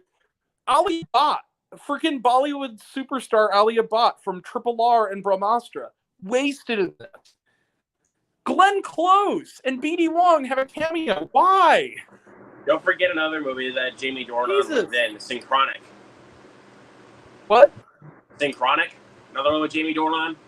Yeah, Synchronic was great. I mean, that's what I'm saying is the dude's a good actor. So he's wasted. You got, and again, Alia Bhatt from Triple R, just wasted. It's her English language movie debut. She's wasted. She's just like, nobody seems to have any fun here. Nobody seems to have anything. Gal Gadot, I stand by, can be really good in the right material. She is not good in this movie. She's just generic spy lady. That's all her character is. She's like, it's just deadpan serious, dude. It's nothing fun. The movie, it doesn't even seem like anybody had any joy in making it. It just felt really generic. It wasn't fun. It wasn't entertaining. And it was way too long. And then on top of that, we're going to bring this up on a later movie on my list, too, that falls in the same trap. I'm getting really tired of big budget genre movies, action movies, stuff of that nature, where it feels like all the dialogue isn't dialogue. And I'll explain this in a second. Heart of Stone has the cadences of witty banter without any of the witty or the banter. It's just like, hey, this is like it is. Hey, is that a keychain? Like, yeah, he goes, that certainly is a keychain. It's like that kind of thing, where it's like, they're trying to be witty, but it's just kind of coming off like, what are you even talking about? It's that kind of thing, where it's a lot of raised eyebrows and and yeah, it's just, I hated this movie. They're going to see it did well on Netflix. Dude, just watch The Old Guard. The Old Guard was awesome. Watch that Netflix or just watch movie. Mission Impossible. Yeah, but I mean, if you're going to watch a Netflix movie, just watch The Old Guard. The Old Guard actually had a story and character development. Right. The action scenes were actually good. The action scenes weren't even good in this movie. But yeah, Heart of Stone's my number 6. Piece of shit content. Also, this is if there isn't a greater argument for Netflix to pay their goddamn writers and filmmakers, it is this movie. Wow. Terrible movie. Anyway, that's only number 6. Think about that for the summer. Yeah, I know. All right, number 6. Jared. Fear of the Invisible Man. What? You said Fear of the Invisible Man. Oh, another Tubi movie, I assume. No, actually, not. Okay. Sounds like one. It sounds like a bad ripoff of The Invisible Man, The Good Invisible Man with Elizabeth Moss. Sounds like a mockbuster. That movie's the shit, dude. That movie. That movie's a great movie. It was on my best of list that year. The story was so bland. Yeah. Explains a lot. Yeah. That's your number 6? Yeah. Okay, Becca, you need to come back now. It's almost number 5 time. Number 5, Luke. I'm just gonna say this one and move on because Grant, you already talked about it. Vacation Friends 2. Yeah. What a waste. Yeah, I'm just gonna say it and move on because you pretty much hit the nail right on the head. To be honest, Yeah. I hated this movie. What a waste of potential and resources. And why would you waste John Cena again? But the thing is, like, the first Vacation Friends movie is actually No, I really was meaning funny. like between this and Fast 9. Like they Oh, wasted Fast on X, you 9. mean? Fast X, you mean? Somewhat, yes. Yeah. Well, Fast X, at least he had that Don't kind of worry. cute thing with the He'll kid. be back. Yeah, nobody's dead in The Fast and the Furious. Gal Gadot just shows up Somehow on a they always submarine. bring their Spoiler characters alert. back. Yeah, John Cena killed himself so that way Gal Gadot could show back up.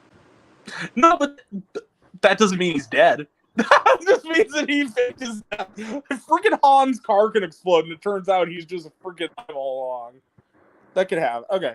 Anyway, that was, can I just say this? This is a continuity theory I have about Fast and the Furious. I think the reason they came up with the whole idea that he faked his death is because they realized that audiences liked Shaw the anti-hero, and they were like, well, shit, now he can't be a murderer.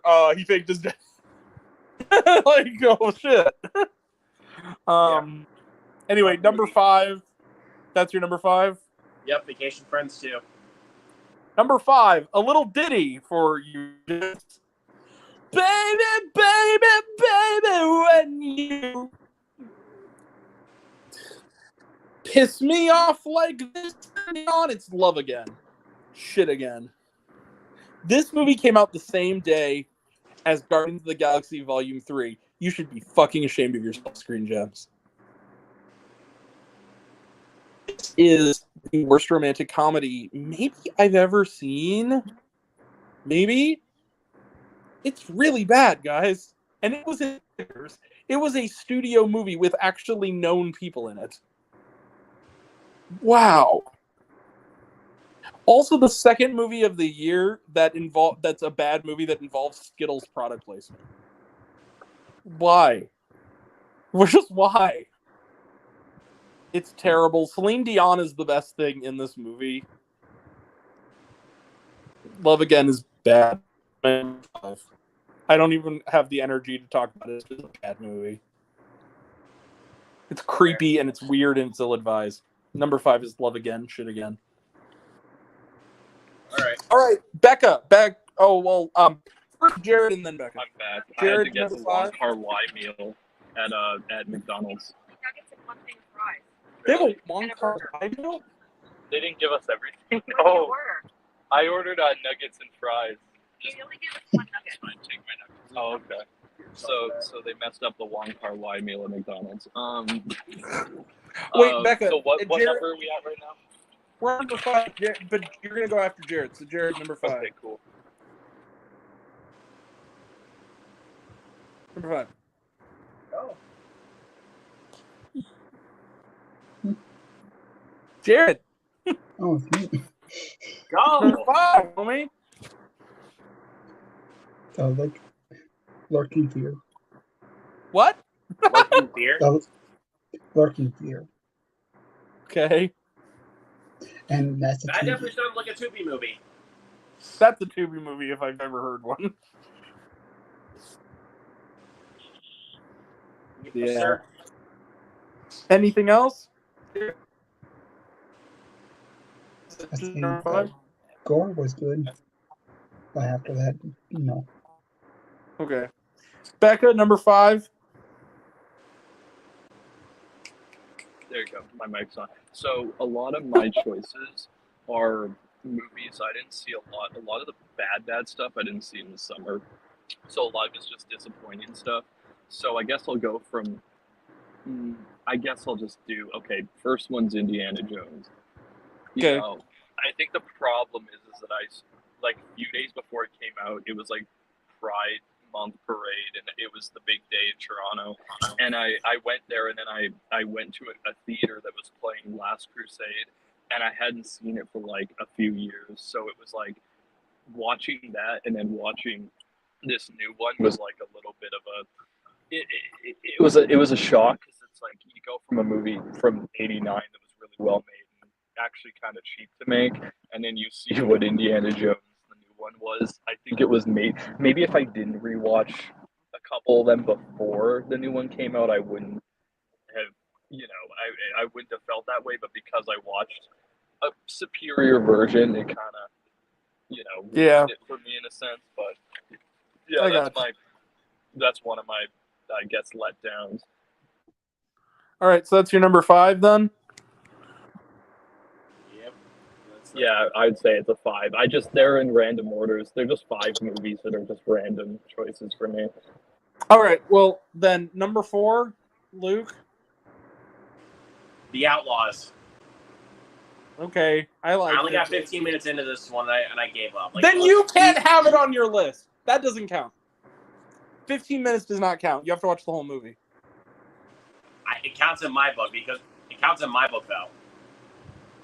Because I could not finish this movie. Like it was so the plot didn't even happen. Funny. Dude, the plot didn't even start until like the first 30 minutes, dude. You went 15 by that point in the movie. I don't even think Pierce Brosnan. The humor there was just obnoxious, and I was like, "Oh, done. This isn't funny." Okay, we have a rule from now on my channel. If you haven't seen the movie in its entirety, you can't put it on your list anymore. That's one rule you have to follow. You have to sit through the whole thing. That's going to be the new rule for when we're doing it on my channel. If it's on your channel, you be my guest. Do whatever. But you got to sit through the movie. You got to watch the whole movie. I couldn't, man. I couldn't do it. I know. Well, I will give you this exception, but from now on, you can't say it's bad unless you've seen the whole movie. Or it's good or whatever. You have to actually dedicate the whole movie and know it's bad. Well, with this one though, man, I okay. It was too obnoxious, and it was like, yeah, okay. I couldn't do it. All right. So the first 15 minutes of The Outlaws is your number 4. I'm not going to say The Outlaws because you didn't watch the whole thing. If you actually want a real answer, my number 4 is Trap House. That's a Tubi original film again. Oh, okay. Well, then let that be your number 4 then. All right, fine. I'll give it to Trap House. Yeah, please. Let's do it until we actually finish. Truly, I'm not gonna finish The Outlaws, dude. There's no way. I know that you don't have to finish Outlaws. Luke, what I'm saying, I'm not trying to gang up on you. I just think that there needs to be that one ground rule because I feel like if we're giving slots to movies we didn't finish, like Psycho-Pass Providence would be on here, but it's not on here because I didn't see the last 30 minutes of it because of technical difficulties. I couldn't see the last 30 minutes. I'm not including it. You know? Sorry, I was just talking. All right. So number 4, Trap House. Trap House. All right. My number 4, I think is one you liked, Luke. I'm going to be honest with you, so I'm sorry in advance. Kandahar. I thought it was good. I liked it a lot. Okay, fair enough on your end. This really racist and way too long and poorly edited those dudes. Can you at least give me this, Luke? Can I ask you this? Can you give me this? Those two dudes in the control room were terrible actors. The two dudes. I agree with that, at least. Yeah, they didn't even seem like they were trying. I mean, that really took me out of it. I mean, it's so bad. And the action wasn't even good. Even the people I know who didn't like the movie say, yeah, that Vision fight, shootout scene, like, yeah, but you couldn't see anything. Like, it wasn't even shot well. It was really choppy, and even that scene wasn't really that. It gave me a headache. It was edited like a trailer. It didn't look good. And then also their villains. How do you know they're villains? They're not white people. I'm really sick of that. Except for the one token person of color who's like the other lead, but everybody else are turban wearing, stereotypes. This movie to me puts into perspective how good The Covenant was, because The Covenant actually tried to make its characters three-dimensional people, even the characters of color in that movie. Kandahar doesn't do that. So I mean, not Kandahar. The Covenant is a masterpiece compared to Kandahar. Not Kandahar. Jesus. The Covenant's a good movie. Covenant's a really good movie. I actually genuinely really liked The Covenant. I love The Covenant. It was a pleasant surprise. Alright, so yeah, that's my number 4. Jared, I number respect 4? it, man. I'm not going to get mad. Yeah. Because I know there's a lot of people that don't like Kandahar. I like it. It feels like Plane, but Plane was actually kind of fun. Plane's better. I agree with that. Jared, number 4? Another to the original. Okay. Amityville Curse. Amityville Curse. Amityville. How many Amityville movies does Tubi make? Don't they make like 40 of those? Because it seems like they always. So the number I know of is 50 at this point. Jesus Christ! But a lot of them are not canonical. It's just random. Well, because the whole thing. You think? People found you can legally use the name. So now they just use the name for anything. Like, there's a new one called Amityville Death Toilet that's on, which I'm going to see probably sometime soon.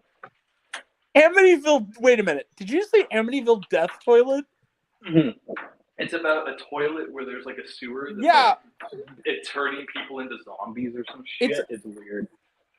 I don't know if I'm going to buy a secondhand embarrassment, or I think that sounds kind of awesome. I can't decide. So what number are we on? I'm back. I just had to sign for the hotel. What's up? So that's your number 4, Jared? Well, hold on, not quite yet. Jared, that's your number 4 then, right? Yeah, number 4 is Amityville Curse. Number 4, Becca. Okay, so my number 4, I think I said Haunted Mansion. Because it's another movie that, like, the first one isn't very great. I'll admit that. It's not a great movie, but it's something that I was hoping this one. You had Justin Simien in this one, which I think I wasn't a big fan of Bad Hair, but Dear Black People was or Dear White People was a great, fun movie. So I was hoping he was going to inject some stuff in it. But once it got to the 7th or 8th product placement, I was done. I'm like, no. Yeah, the Burger King part was kind of cringy, but like you could tell that it was a movie made by Disney because they wanted to like cash in on stuff, but also cash in on corporate like people who would like pay money for. You know what I mean? It just they made a joke about Walmart or something, and I was like, it was. I wished it was. There was a couple product placement jokes that got me. I thought they were funny. They have so many. They have so much they could work with Haunted Mansion, and somehow they made a plot line that was way less interesting than the Eddie Murphy one. When they revealed what was going on, I was missing because they had the Mr. Gracie, but they even took out the fact that he kills himself, which I thought, I'm like, why? Because in the ride. Well, it was just unnecessarily stupid, and it didn't need to be made, but they still made it. That's the biggest problem with it. The best part of that movie was Owen Wilson. Owen Wilson was funny. Yeah, and Lakeith. Yes, thank you. There's one specific scene with Lakeith where he's talking about his wife, and then they make a joke about like, of course she's dead. Well, she ate this, and I felt like that was probably the best scene of the movie, but the rest of it, I was like, it's unfortunate because if the whole movie was that, and then with a little bit of spooky, like a lot scarier horror, I think it could have been a really good movie. Yeah, I enjoyed it. I didn't love it. I didn't hate it. I liked it a lot. Here's the thing: the Haunted Mansion, the Eddie Murphy one. It's not spectacular, but I hold it close to my heart because it's a childhood nostalgia thing. It's true. But here's the thing: also, Dear Black People is the next movie by the people who make Nefarious. What? It's a parody of Dear Black People, directed by the directors of Nefarious. Really? No, I'm kidding, dude. I was gonna say, I thought that was real, and I was gonna say that is another level of ridiculousness if they were actually gonna do that. Dude, yeah, that's right. Come at me, chuds. I don't care if you don't like me. I hated that beat, but it's not from the summer, so it doesn't. I won't talk about it. But yeah, okay. That's your number 4. Yeah, it's pretty much not like terrible movies, but they're just really disappointing movies. I feel like is more interesting to talk about. Yeah. Yeah. Number 3, Bonzo. Sorry, Grant. Hypnotic. Okay, but here's the thing. I'm not necessarily saying that movie is a masterpiece. I'm just saying I enjoyed it. It was a silly movie, but I liked it. I thought it was confusing, boring, and wasted Ben Affleck. Did you finish it? I did. Okay. Literally every Robert And Rodriguez my movie. my number 2 and my number 1 Except were Sin City. Work for the Sin City summer. was good. I literally saw in theaters, so I have no excuse. Okay. So yeah, Hypnotic. You could leave the movie after 10 minutes. I've watched out of a couple movies recently. Let me finish. Yeah. Let me finish. Yeah, this movie was just not it for me. Like, this movie had a lot of potential, especially when I saw the trailer for it. I was like, oh, this actually looks really good. Yeah. But then they just crapped the bed, like, within the first 10 minutes. After the first 10 minutes was over, I was just like, done. But I wanted to still give the film its fair chance and see if it would actually get better from there. No. Okay. Did you or did you not walk out in the first 10 minutes? That's when I checked out of the movie, but I still kept going because I wanted to see if there was anything. Okay. Yeah, you can check out of the movie mentally as long as you sit through the whole thing. I did that with the whole thing, and I kind of regret doing that. I did that with my number 1. I can't lie. I checked out after a while. All right. So number 3. Yep, number 3, Hypnotic. My number 3, no one has heard of, although Becca knows because she was my emotional support. Becca, hey Becca.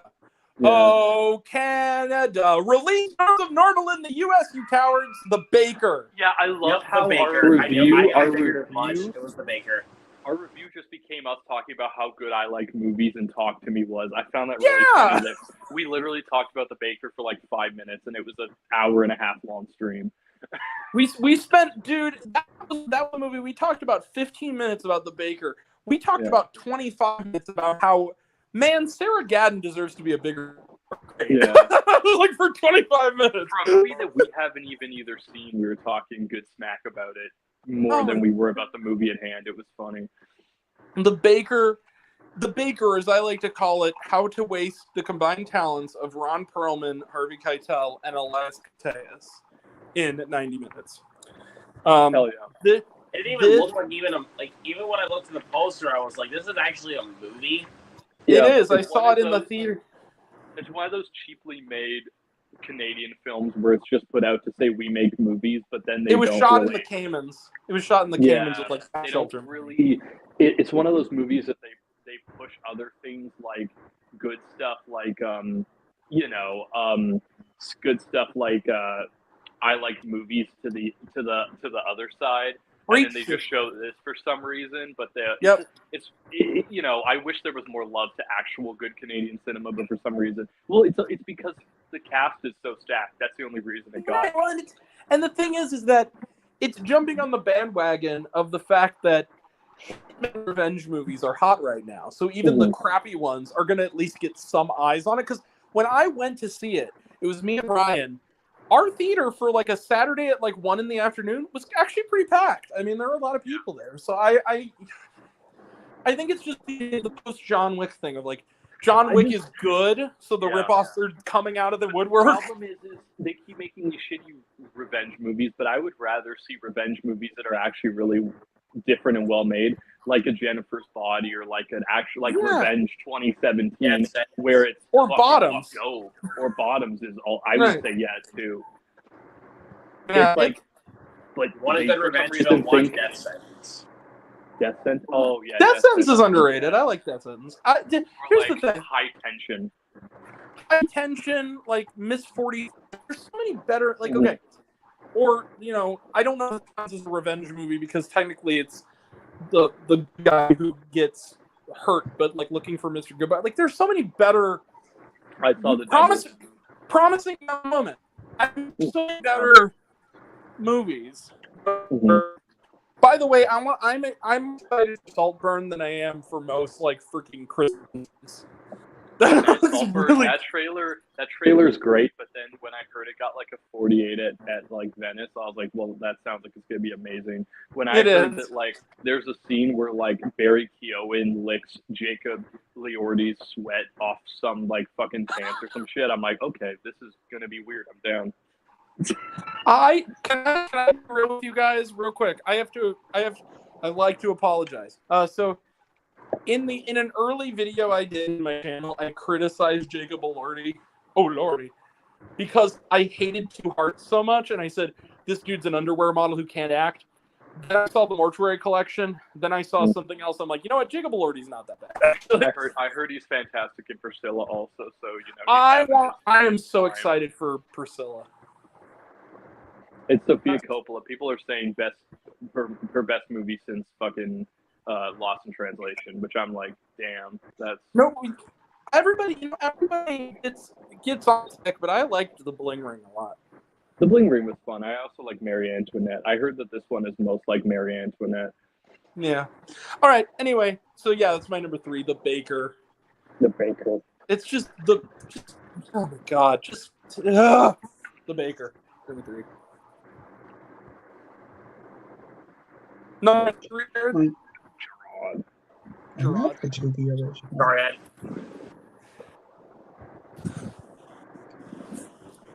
Another should be original, and that be a Trap House. Trap House. Talk about that one.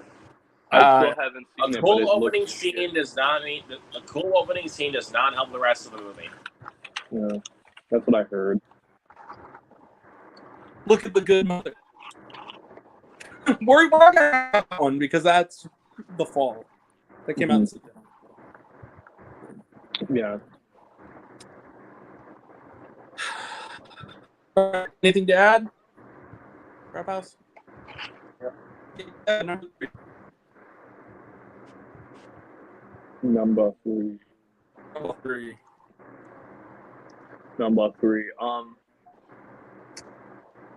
It's The Flash. The Flash could have been so much better. I think the trailer I was really, really interested in when I saw it. It looked fun. And I was down for Sasha Calle. I was down for all this. And I was like, I'll give it a chance. She was good. And she's the best part of it. And she's in like 20 minutes of it. And the fact that I watched it at home and the first hour and like 10 minutes, I was bored off my fucking ass. Because nothing happened until the third act of the movie, and when it did, it was just a CGI shitfest of like, dead celebrities and like, characters that didn't exist. It just got really weird, and like, it was a movie that I can see where there's a passion possibly, but James Gunn running around trying to get people to watch it by saying it's the greatest thing ever, he was a fucking liar for that. Like it was, so many other better DC films. It wasn't even the best superhero movie this year. I mean, I liked it fine. Well, like, I don't think we'll ever get movies as interesting as the Harley Quinn trilogy, or like Batman v Superman, or the first Shazam. I don't think that's ever going to happen again. I think that DC's kind of done its course at this point. But I don't hate Batman v Superman. I don't love Batman v Superman. My problem with Batman v Superman is that it's really I described it as sort of like, and then this happens, and then this happens. Like when you were talking to your cut is nephew. better. But the director's cut is better. But I'm saying the director's cut's cooler because it just adds, and it's an R-rated action well, movie. But like Ultimate Edition. You got Jenna Malone in there too. She's always fun. And it's just, but it's still not like an amazing movie with the extended cut. I think the only ones I bank on are the Harley Quinn trilogy. That's the only ones I've really actually like fucked with a lot. You know what? Birds of Prey got better for me on second viewing. I really liked it the first time, but the second time I kind of see where you're coming at. It's kind of underrated. It is. It's probably, I would say it's the best DC film, but like I don't think we're ever going to get one better than that. So I just kind of have given up on DC at this point. Yeah. All right. So that's your number 3? Yeah. All right. Are you ready to do this, Luke? Is it time for bonus meme again? Do the thing. Bonus meme!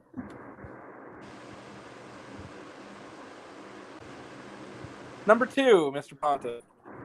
Sorry, I didn't hear it. Oh, for the love of... Turn it up. Do the thing. Number 2. It's Insidious, The Red Door. Okay. This movie I really did not That's like too when I high. saw it, but every single freaking time I thought about this thing, it gets worse. This is well not an directed. Insidious movie. This is Dalton Goes to College. Yeah, it's true. Well, here's the thing. It infuriates me. This is what I'll give Insidious: The Red Door. I didn't hate it as much as you did, but I didn't love it, and this is what I'll give. It's probably it's definitely easily the weakest of the series. I will give this though. On the basis of the filmmaking in this, I do think that Patrick Wilson's next movie could be really interesting as a director. I think he has knows potential as a director, but what he was given for the script was just not it. It wasn't, and I remember to be anywhere. She really bored with it. Like in her few scenes, like it was a weird situation when I saw Insidious because the final episode of freaking, which is this terrific Apple TV sitcom with her and Seth Rogen. It's so funny, and she's so great in. And then the same week the finale aired was the week that Insidious came out. I'm like, man, Rose Byrne, you look like you're not having any kind of fun on this. Like you're doing this probably because you and Patrick Wilson are friends, and you just came in for a week to shoot a couple scenes. You look really tired of this franchise. It didn't even feel like anybody even wanted to be in the movie. They were just there for their paychecks. I don't know. I thought Tyson did an okay job, considering the material he had to work with. It's not... I just think a lot of it came down to the script more than it did the filmmaking. That's kind of like the script and execution. Yeah, because I'm not gonna necessarily go so far as to say I think it's one of the worst. It's not great. I thought it was horrible. Yeah, I know. It's okay. Profit at the box office. Yeah, it's still gonna make a profit though because it costs nothing. I don't know how it made that much some profit. I don't know how. Because like all the Insidious movies, it cost $10 in a Twizzler. That's why. So it made its money back in the first. This one literally looked like dude. This movie literally made it look like a bunch of Skittles were making this movie. Yeah, no, it's true. It's that thing where it's like, but when your movie's cheap, you're gonna make the budget back. I just think that I noticed I was muted, but I just wish Patrick Wilson pulled a Lee Winnell because I didn't think he was a great director on Insidious Chapter 3, but when he did Upgrade, that was like bane in his shit. Like he needs his own Upgrade. And then The Invisible Man, that movie was great too. Like I just think he needs to just do original stuff. It is stop trying to like direct a franchise you're attached to because it comes off weird and it just doesn't work out well. Just give him an original horror film and he'd be fine. Like Upgrade was the tits, by the way. Upgrade is like amazing. Upgrade's one of the best action movies of the last like 15 years. It was on my best of list in 2018. That movie came out of nowhere, bro. Really good. All right, so number 2 for me. Is it my turn? Yeah. Number 2, hey Luke. What up? Meg 2. Meg 2, The Trench. Fuck this movie. I heard Meg- it's the Jurassic World Dominion. Fuck that movie! Jurassic World Dominion, I honestly didn't hate. This movie, Thank you. Thank you. But in the sense, what I mean more is like it's a movie where it's about like it's not about what it's advertised as. Until, like, No, the last act. it's barely a Meg movie. It's barely a Meg movie. Look, and not even the shark sequences in the last 30 minutes were even fine. They were terrible.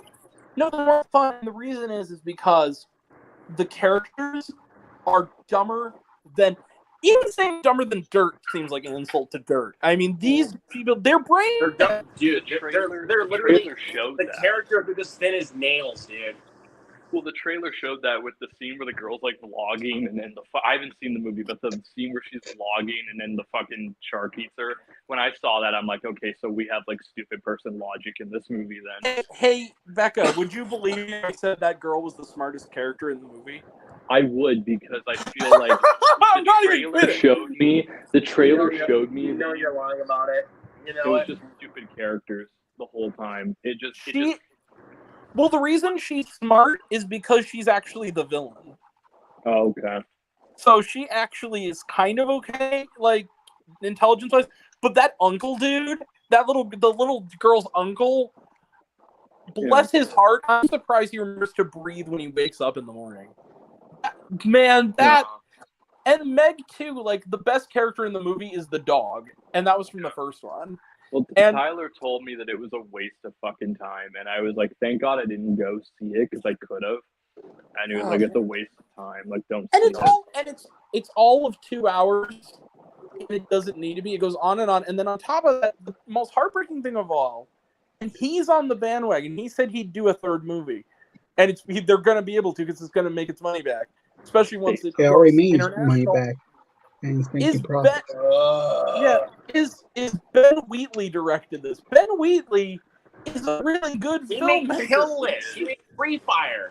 Kill List, Free Fire, High Rise. Free Fire. I just want to see a really like pervasive R-rated comedy from him again, like Free Fire. Like that. Sightseers is great. Even I'll just say this. Even Rebecca, I didn't think was that bad. The one with even it wasn't amazing, but it wasn't terrible. I think that he needs to go back to making like real movies because like the Meg 2 is like I heard it was like trash as shit, and I'm like, what is he doing? What his career is so weird. It felt so anonymous. It felt like the studio made it. It felt it didn't even feel like studio. It felt like the Chinese investor. It didn't feel like it was. It didn't have his staples on it. I'm assuming it didn't feel like he actually directed like, it. Oh, the Chinese people love their shark movies. Here you go. Nothing happens until the last 30 minutes. It's shit. And the other thing is, me and my buddy Ben saw it in the Dolby, and about an hour in, we kind of lost our minds a little bit. And every time there was dialogue, we kind of forgot we were in a movie theater that was kind of packed with people, and they all kind of were giving us dirty looks. But we couldn't help it. We just kept saying "dur" after every word, "dur." And then we started making voices. So like the influencer, like "dur," and then her voice like really scrubbly, "dur." We just kept doing "dur." Every other word, "dur." And when like one character jumps off a platform onto the shark, "dur." They jumped the shark horribly. Literally, probably. Literally jumped. Yeah, literally. They literally jumped the damn shark. Yeah. Okay, calm down, Luke. It's okay. It's okay. I didn't like the movie either. It's okay. All right. Grant, just you wait. Meg 2, The Trench. Wait. Meg 2, The Trench is my number 2. Nice. All right. Jared, number 2. The Flood. What? The Flood. The Threat. The Flood? The Threat. Flood. The Threat. What is... Okay. What are these movies, Jared? I think he's finding them all on Tubi. We'll just say that. Tubi is like the literal. It's literally the $5 bin of cinema at this point. Like it's all the like stupid looking horror movies that you would find at a Walmart like 5-10 years ago. It's just Tubi now. It's hilarious. And then every once in a while, you'll look through it and you'll go, "Oh shit, they got Lex on here." That's a masterpiece. You'll see something that's a masterpiece, and then you'll see like shitty Amityville movies. Yeah. Basically, yes. So the plot is basically Crawl meets Assault on Person 13. Oh man. Oh god, that's a bad combination for me. And there's alligators.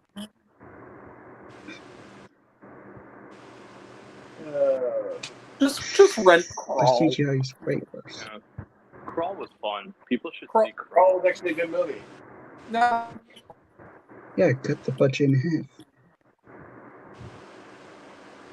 half. Crawl at least had a budget. I'll just say that. Crawl at least had a budget. Yeah.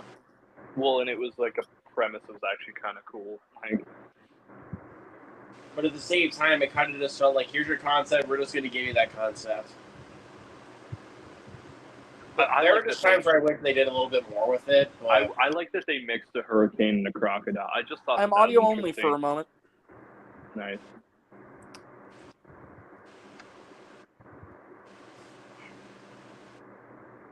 Rah. Hey, No, I'm number audio 2 question mark? only. My phone is being a butt. All right, are we back? Yeah. we're back. Number 2? Okay, so that's your number 2, Jared. What's your number 2, Becca? Fool's Paradise. I think it Yeah. was I checked out right So like basically, same with my this number 1. I checked out the And first the 10 minutes. combined. Oh, okay, gotcha. It was Oh, yeah, go ahead. really Fool's Paradise was like a really bad It's Sunny episode that went on for an hour and a half, and it's worse than some of the worst episodes I've seen of that show. And this season was kind of not very good, and it's worse than that. Like, it was an idea that would have been so much better if they would have given it to someone else.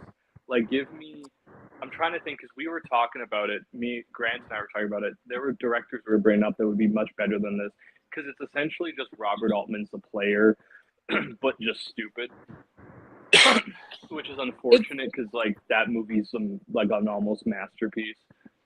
It's like Robert Altman's The Player if it was infused with like The Artist or like a Buster Keaton. Or they were trying to make a Charlie Chaplin parody, and it was a couple funny jokes, but other than that, it was like Adrian Brody was funny. It could have been so much better if they would have just like let an actual like season like okay. Under the Silver Lake was kind of a similar concept. Why didn't they just let David Robert Mitchell make this movie? Because it could have been a really fucked up like allegory for Hollywood if they would have let him do it. But they just didn't go far enough.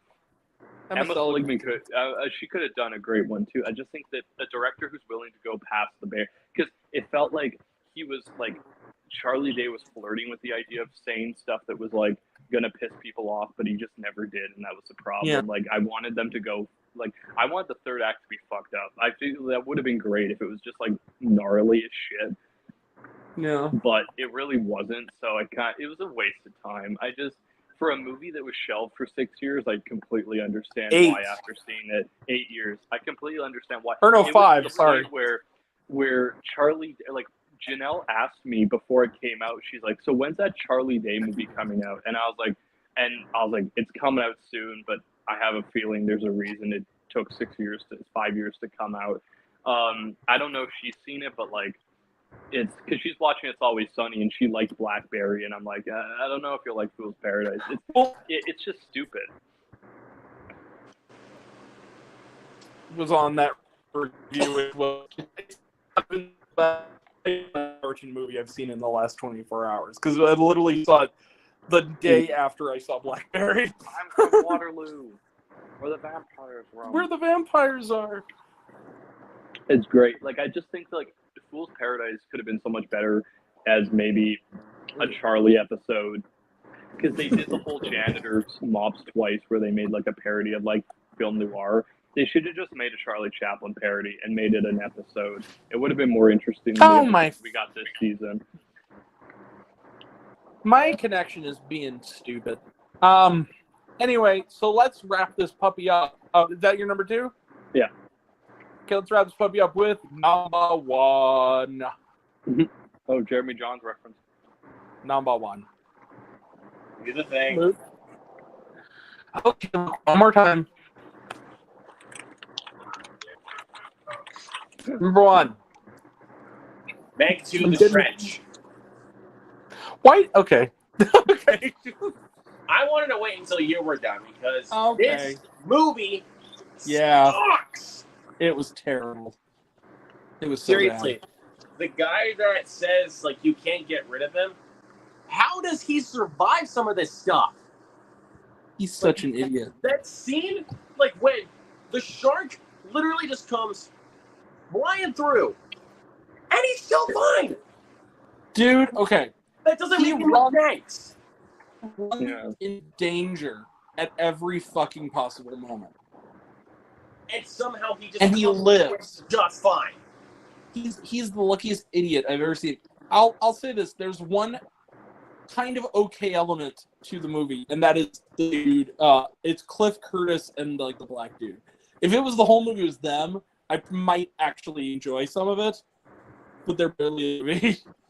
Yeah, like the shark sequences weren't even that fun, and you want to know why?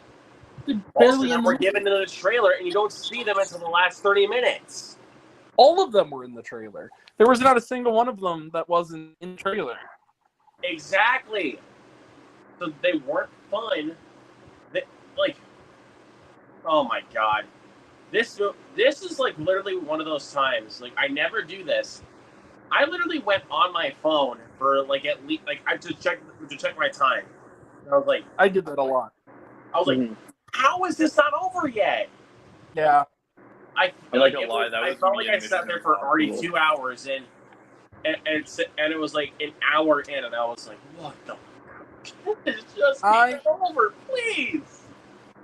It was the only real good thing I can say about it is that little rap song at the end kind of cranked a little bit, but it didn't make the movie better. Yeah. That was kind of cool. Terrible characters, awful dialogue, crappy CGI, some of the worst I've ever seen. Yes, worse than The Flash.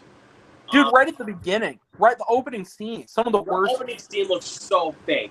Yeah, fake CGI. I've seen Sci-Fi Channel movies that are better effects. Yeah. Yeah, terrible characters, terrible CGI, horrible writing, and god-awful shark sequences in the last 30 minutes. The Meg to the Trench sucks. Nobody should see this movie. Like, yeah. It sucks the devil's cock. Or he makes his budget bad and made profit, so pretty much confirms the third one. Jared, do you understand though, and I mean this genuinely, that profit doesn't measure quality? What I mean by that is that a movie can be terrible and make money. If you're going by the metric of movies that make money being the best, Morbius must be a perfect movie. Well, it's like if you're going by that metric of the movie that made the most money is the best. And by that metric, the best 2009 was Transformers: Revenge of the Fallen. Or just in general, the best movie of all time, Avengers: Endgame, which I don't know if that's it's a good movie, but it's not the greatest movie in all of film history. It's just interesting because it's sad because it's like there was a lot of, especially like industry people who measure best movies by how much it makes, and some of the greatest movies I've seen didn't make a profit, but they were just masterful. It's true. So anyway, Meg to the Trench is the disaster piece. Yep. Well, the disaster piece. But I wouldn't even give it that distinction. It's crap. It's not even a disaster piece. I honestly thought the film was a disaster. All right, no, but it is. But I mean, it's not even worth. Look. But I'll say this though: the only reason why I gave it a 3% was because of Jason Statham. But even he wasn't good. The only reason why I gave it a 3% was because of Jason Statham. But he was bored. He tried his best with the material he's given, but it's at the same time he doesn't even want to be in the movie. Dude, even his quirky one-liner before killing the shark was underpowered, though. I mean, he doesn't even seem to want to be there. Look, man, like, I love Jason Statham. Like, Me too! I love him. Love him. That was the only reason why I did not give that film a 0, was because of Jason Statham. Yeah. Okay, but guys, we're almost at 3.5 hours. We got to wrap this up. So my number one, is it my number one? Yep, yours. I think I know what it is already. Don't say it. Hey, I'm guys. not going to say it. I know what it is, though. My number one is the worst comedy I've ever seen. I was about to say Sound of Freedom. Tiffany Haddish narrates this movie about how amazing her son's cock is and how she wants him to follow his dream to become a stripper. They played that trailer every time I saw Talk to Me. Back on the strip. A really shitty aspect ratio. Back on the strip. Let me ask you that. Okay. Grant, is the aspect ratio shit like it was in the trailer? It's not like it was in the trailer. It's actually worse. Because, I'll say this, because it is widescreen, like movie theater ratio, but that only stretches out how shitty the filmmaking is. Oh yeah, because there's people's heads cut off in certain scenes where it's like the top of their head is not in the shot, and the trailer just made me like be like, oh shit, this actually looks like trash. It is terrible. It is a shitty Magic Mike parody that's not even really good. Back on the Strip is, how do you take the combined talents, comedically or otherwise, of Wesley Snipes, Tiffany Haddish, Faison Love, JB Smoove, and Kevin Hart, and make something this bad in a comedy? Like, I know a lot of them have not had their glory days, but even Wesley Snipes a couple of years back was in Dolomite Is My Name. Like, it's not impossible for Wesley Snipes to be good once in a while. Lately. This movie, it is literally, I don't even think I need to say then the literal plot of the movie is how Tiffany Haddish is inspired by the fact that her long-dicked son wants to be a stripper. That's the plot of the movie. And they make so many jokes. And then it also brings in these topics that just do not, because the movie's not funny, it doesn't work. Like, okay, the white guy, it's the token white dude from Think Like a Man. And his character is essentially, which I actually liked the first Think Like a Man, okay? I didn't like this one. Was surprisingly not shitty. But in this movie, the one of the strippers in the group is a guy who's masked, and his name is Dr. X. And then they meet him later on, without the mask on, and he's a white guy who had bronzer on. That's on paper. On paper, that could be amusing in a satirical comment. And then there's a whole thing about how they get pulled over by the cops, and he tells them, I'm not privileged, and then he literally gets them out of getting arrested by offering dental to the cop because he's like a dentist. And then he realizes he has white privilege. If this was a smarter comedy, those things would be kind of funny. But because it's back on the Strip, it's really not, and it just feels racist. It doesn't feel funny. Would it be funnier if it was Boots Riley doing a social satire? Exactly. No, Boots. If it was Boots Riley or Justin Simeon or Peel, it would actually be fun. But because it isn't any of those people, it's the kind of movie that is all of 2 hours. Why? The credits are 12 minutes long. 7 of those minutes are outtakes that are also not funny. So, like the opposite of Bottoms. Bottoms is the best straight comedy of the era. And this is the worst straight comedy. Oh my god. Oh my god. And let me stop you for a second. I have my TV on in my hotel room, and How Do You Fried Worms was just on. Dazed and Confused is next. Do you know what commercial just came on for Stars? What? Fool's Paradise. The fucking commercial is playing now. I'm like, no, this movie fucking sucks, bro. Hey guys, hot take. How to Eat Fried Worms kind of is kind of cranks a little bit. I'm not gonna lie, this movie's kind of. Watch the last 20 minutes. It's not that bad. It's actually kind of. It really isn't for a kids movie. It's actually kind of decent. Oh yeah, but yeah, so it's the worst comedy ever because nothing's funny, is what you're saying. Well, it's not just that nothing's funny. It's that it's creepy and it's also not funny. And then on top of that, it's one of those movies where Mark Kermode described this really well, where he says that, you know, when a comedy is just not funny and no attempts, people are just floundering and trying to be funny and it's not funny, and you can just feel the awkwardness and you actually start to feel a tightness in your throat, like you feel sick because you're just like, nothing is funny. You want to laugh and nothing is making you laugh and you're just sitting there dead. You feel like you're dead because there's just nothing going on. That is what it's like. And I was the only person in the theater. This is how much I hated this movie. My buddy Ben, working that night, he was ushering at one point, and he looked up and he said, "Oh, of course you're in here." He knew I was seeing this movie. He said, and I stood up in the theater and said, "You get the fuck out of this theater." I was angry. I was like, really? Like, dude, you should be here with me. Go or come here and suffer through this with me. You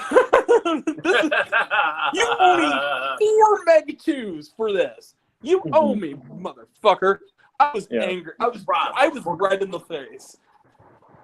And I said, and he walked in at the moment you realize that it's a white guy in bronzer. He goes,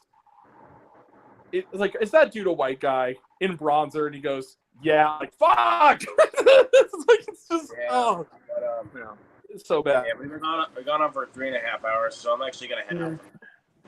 Okay, well, wait, we're almost to the end though. Jared, what's your number one?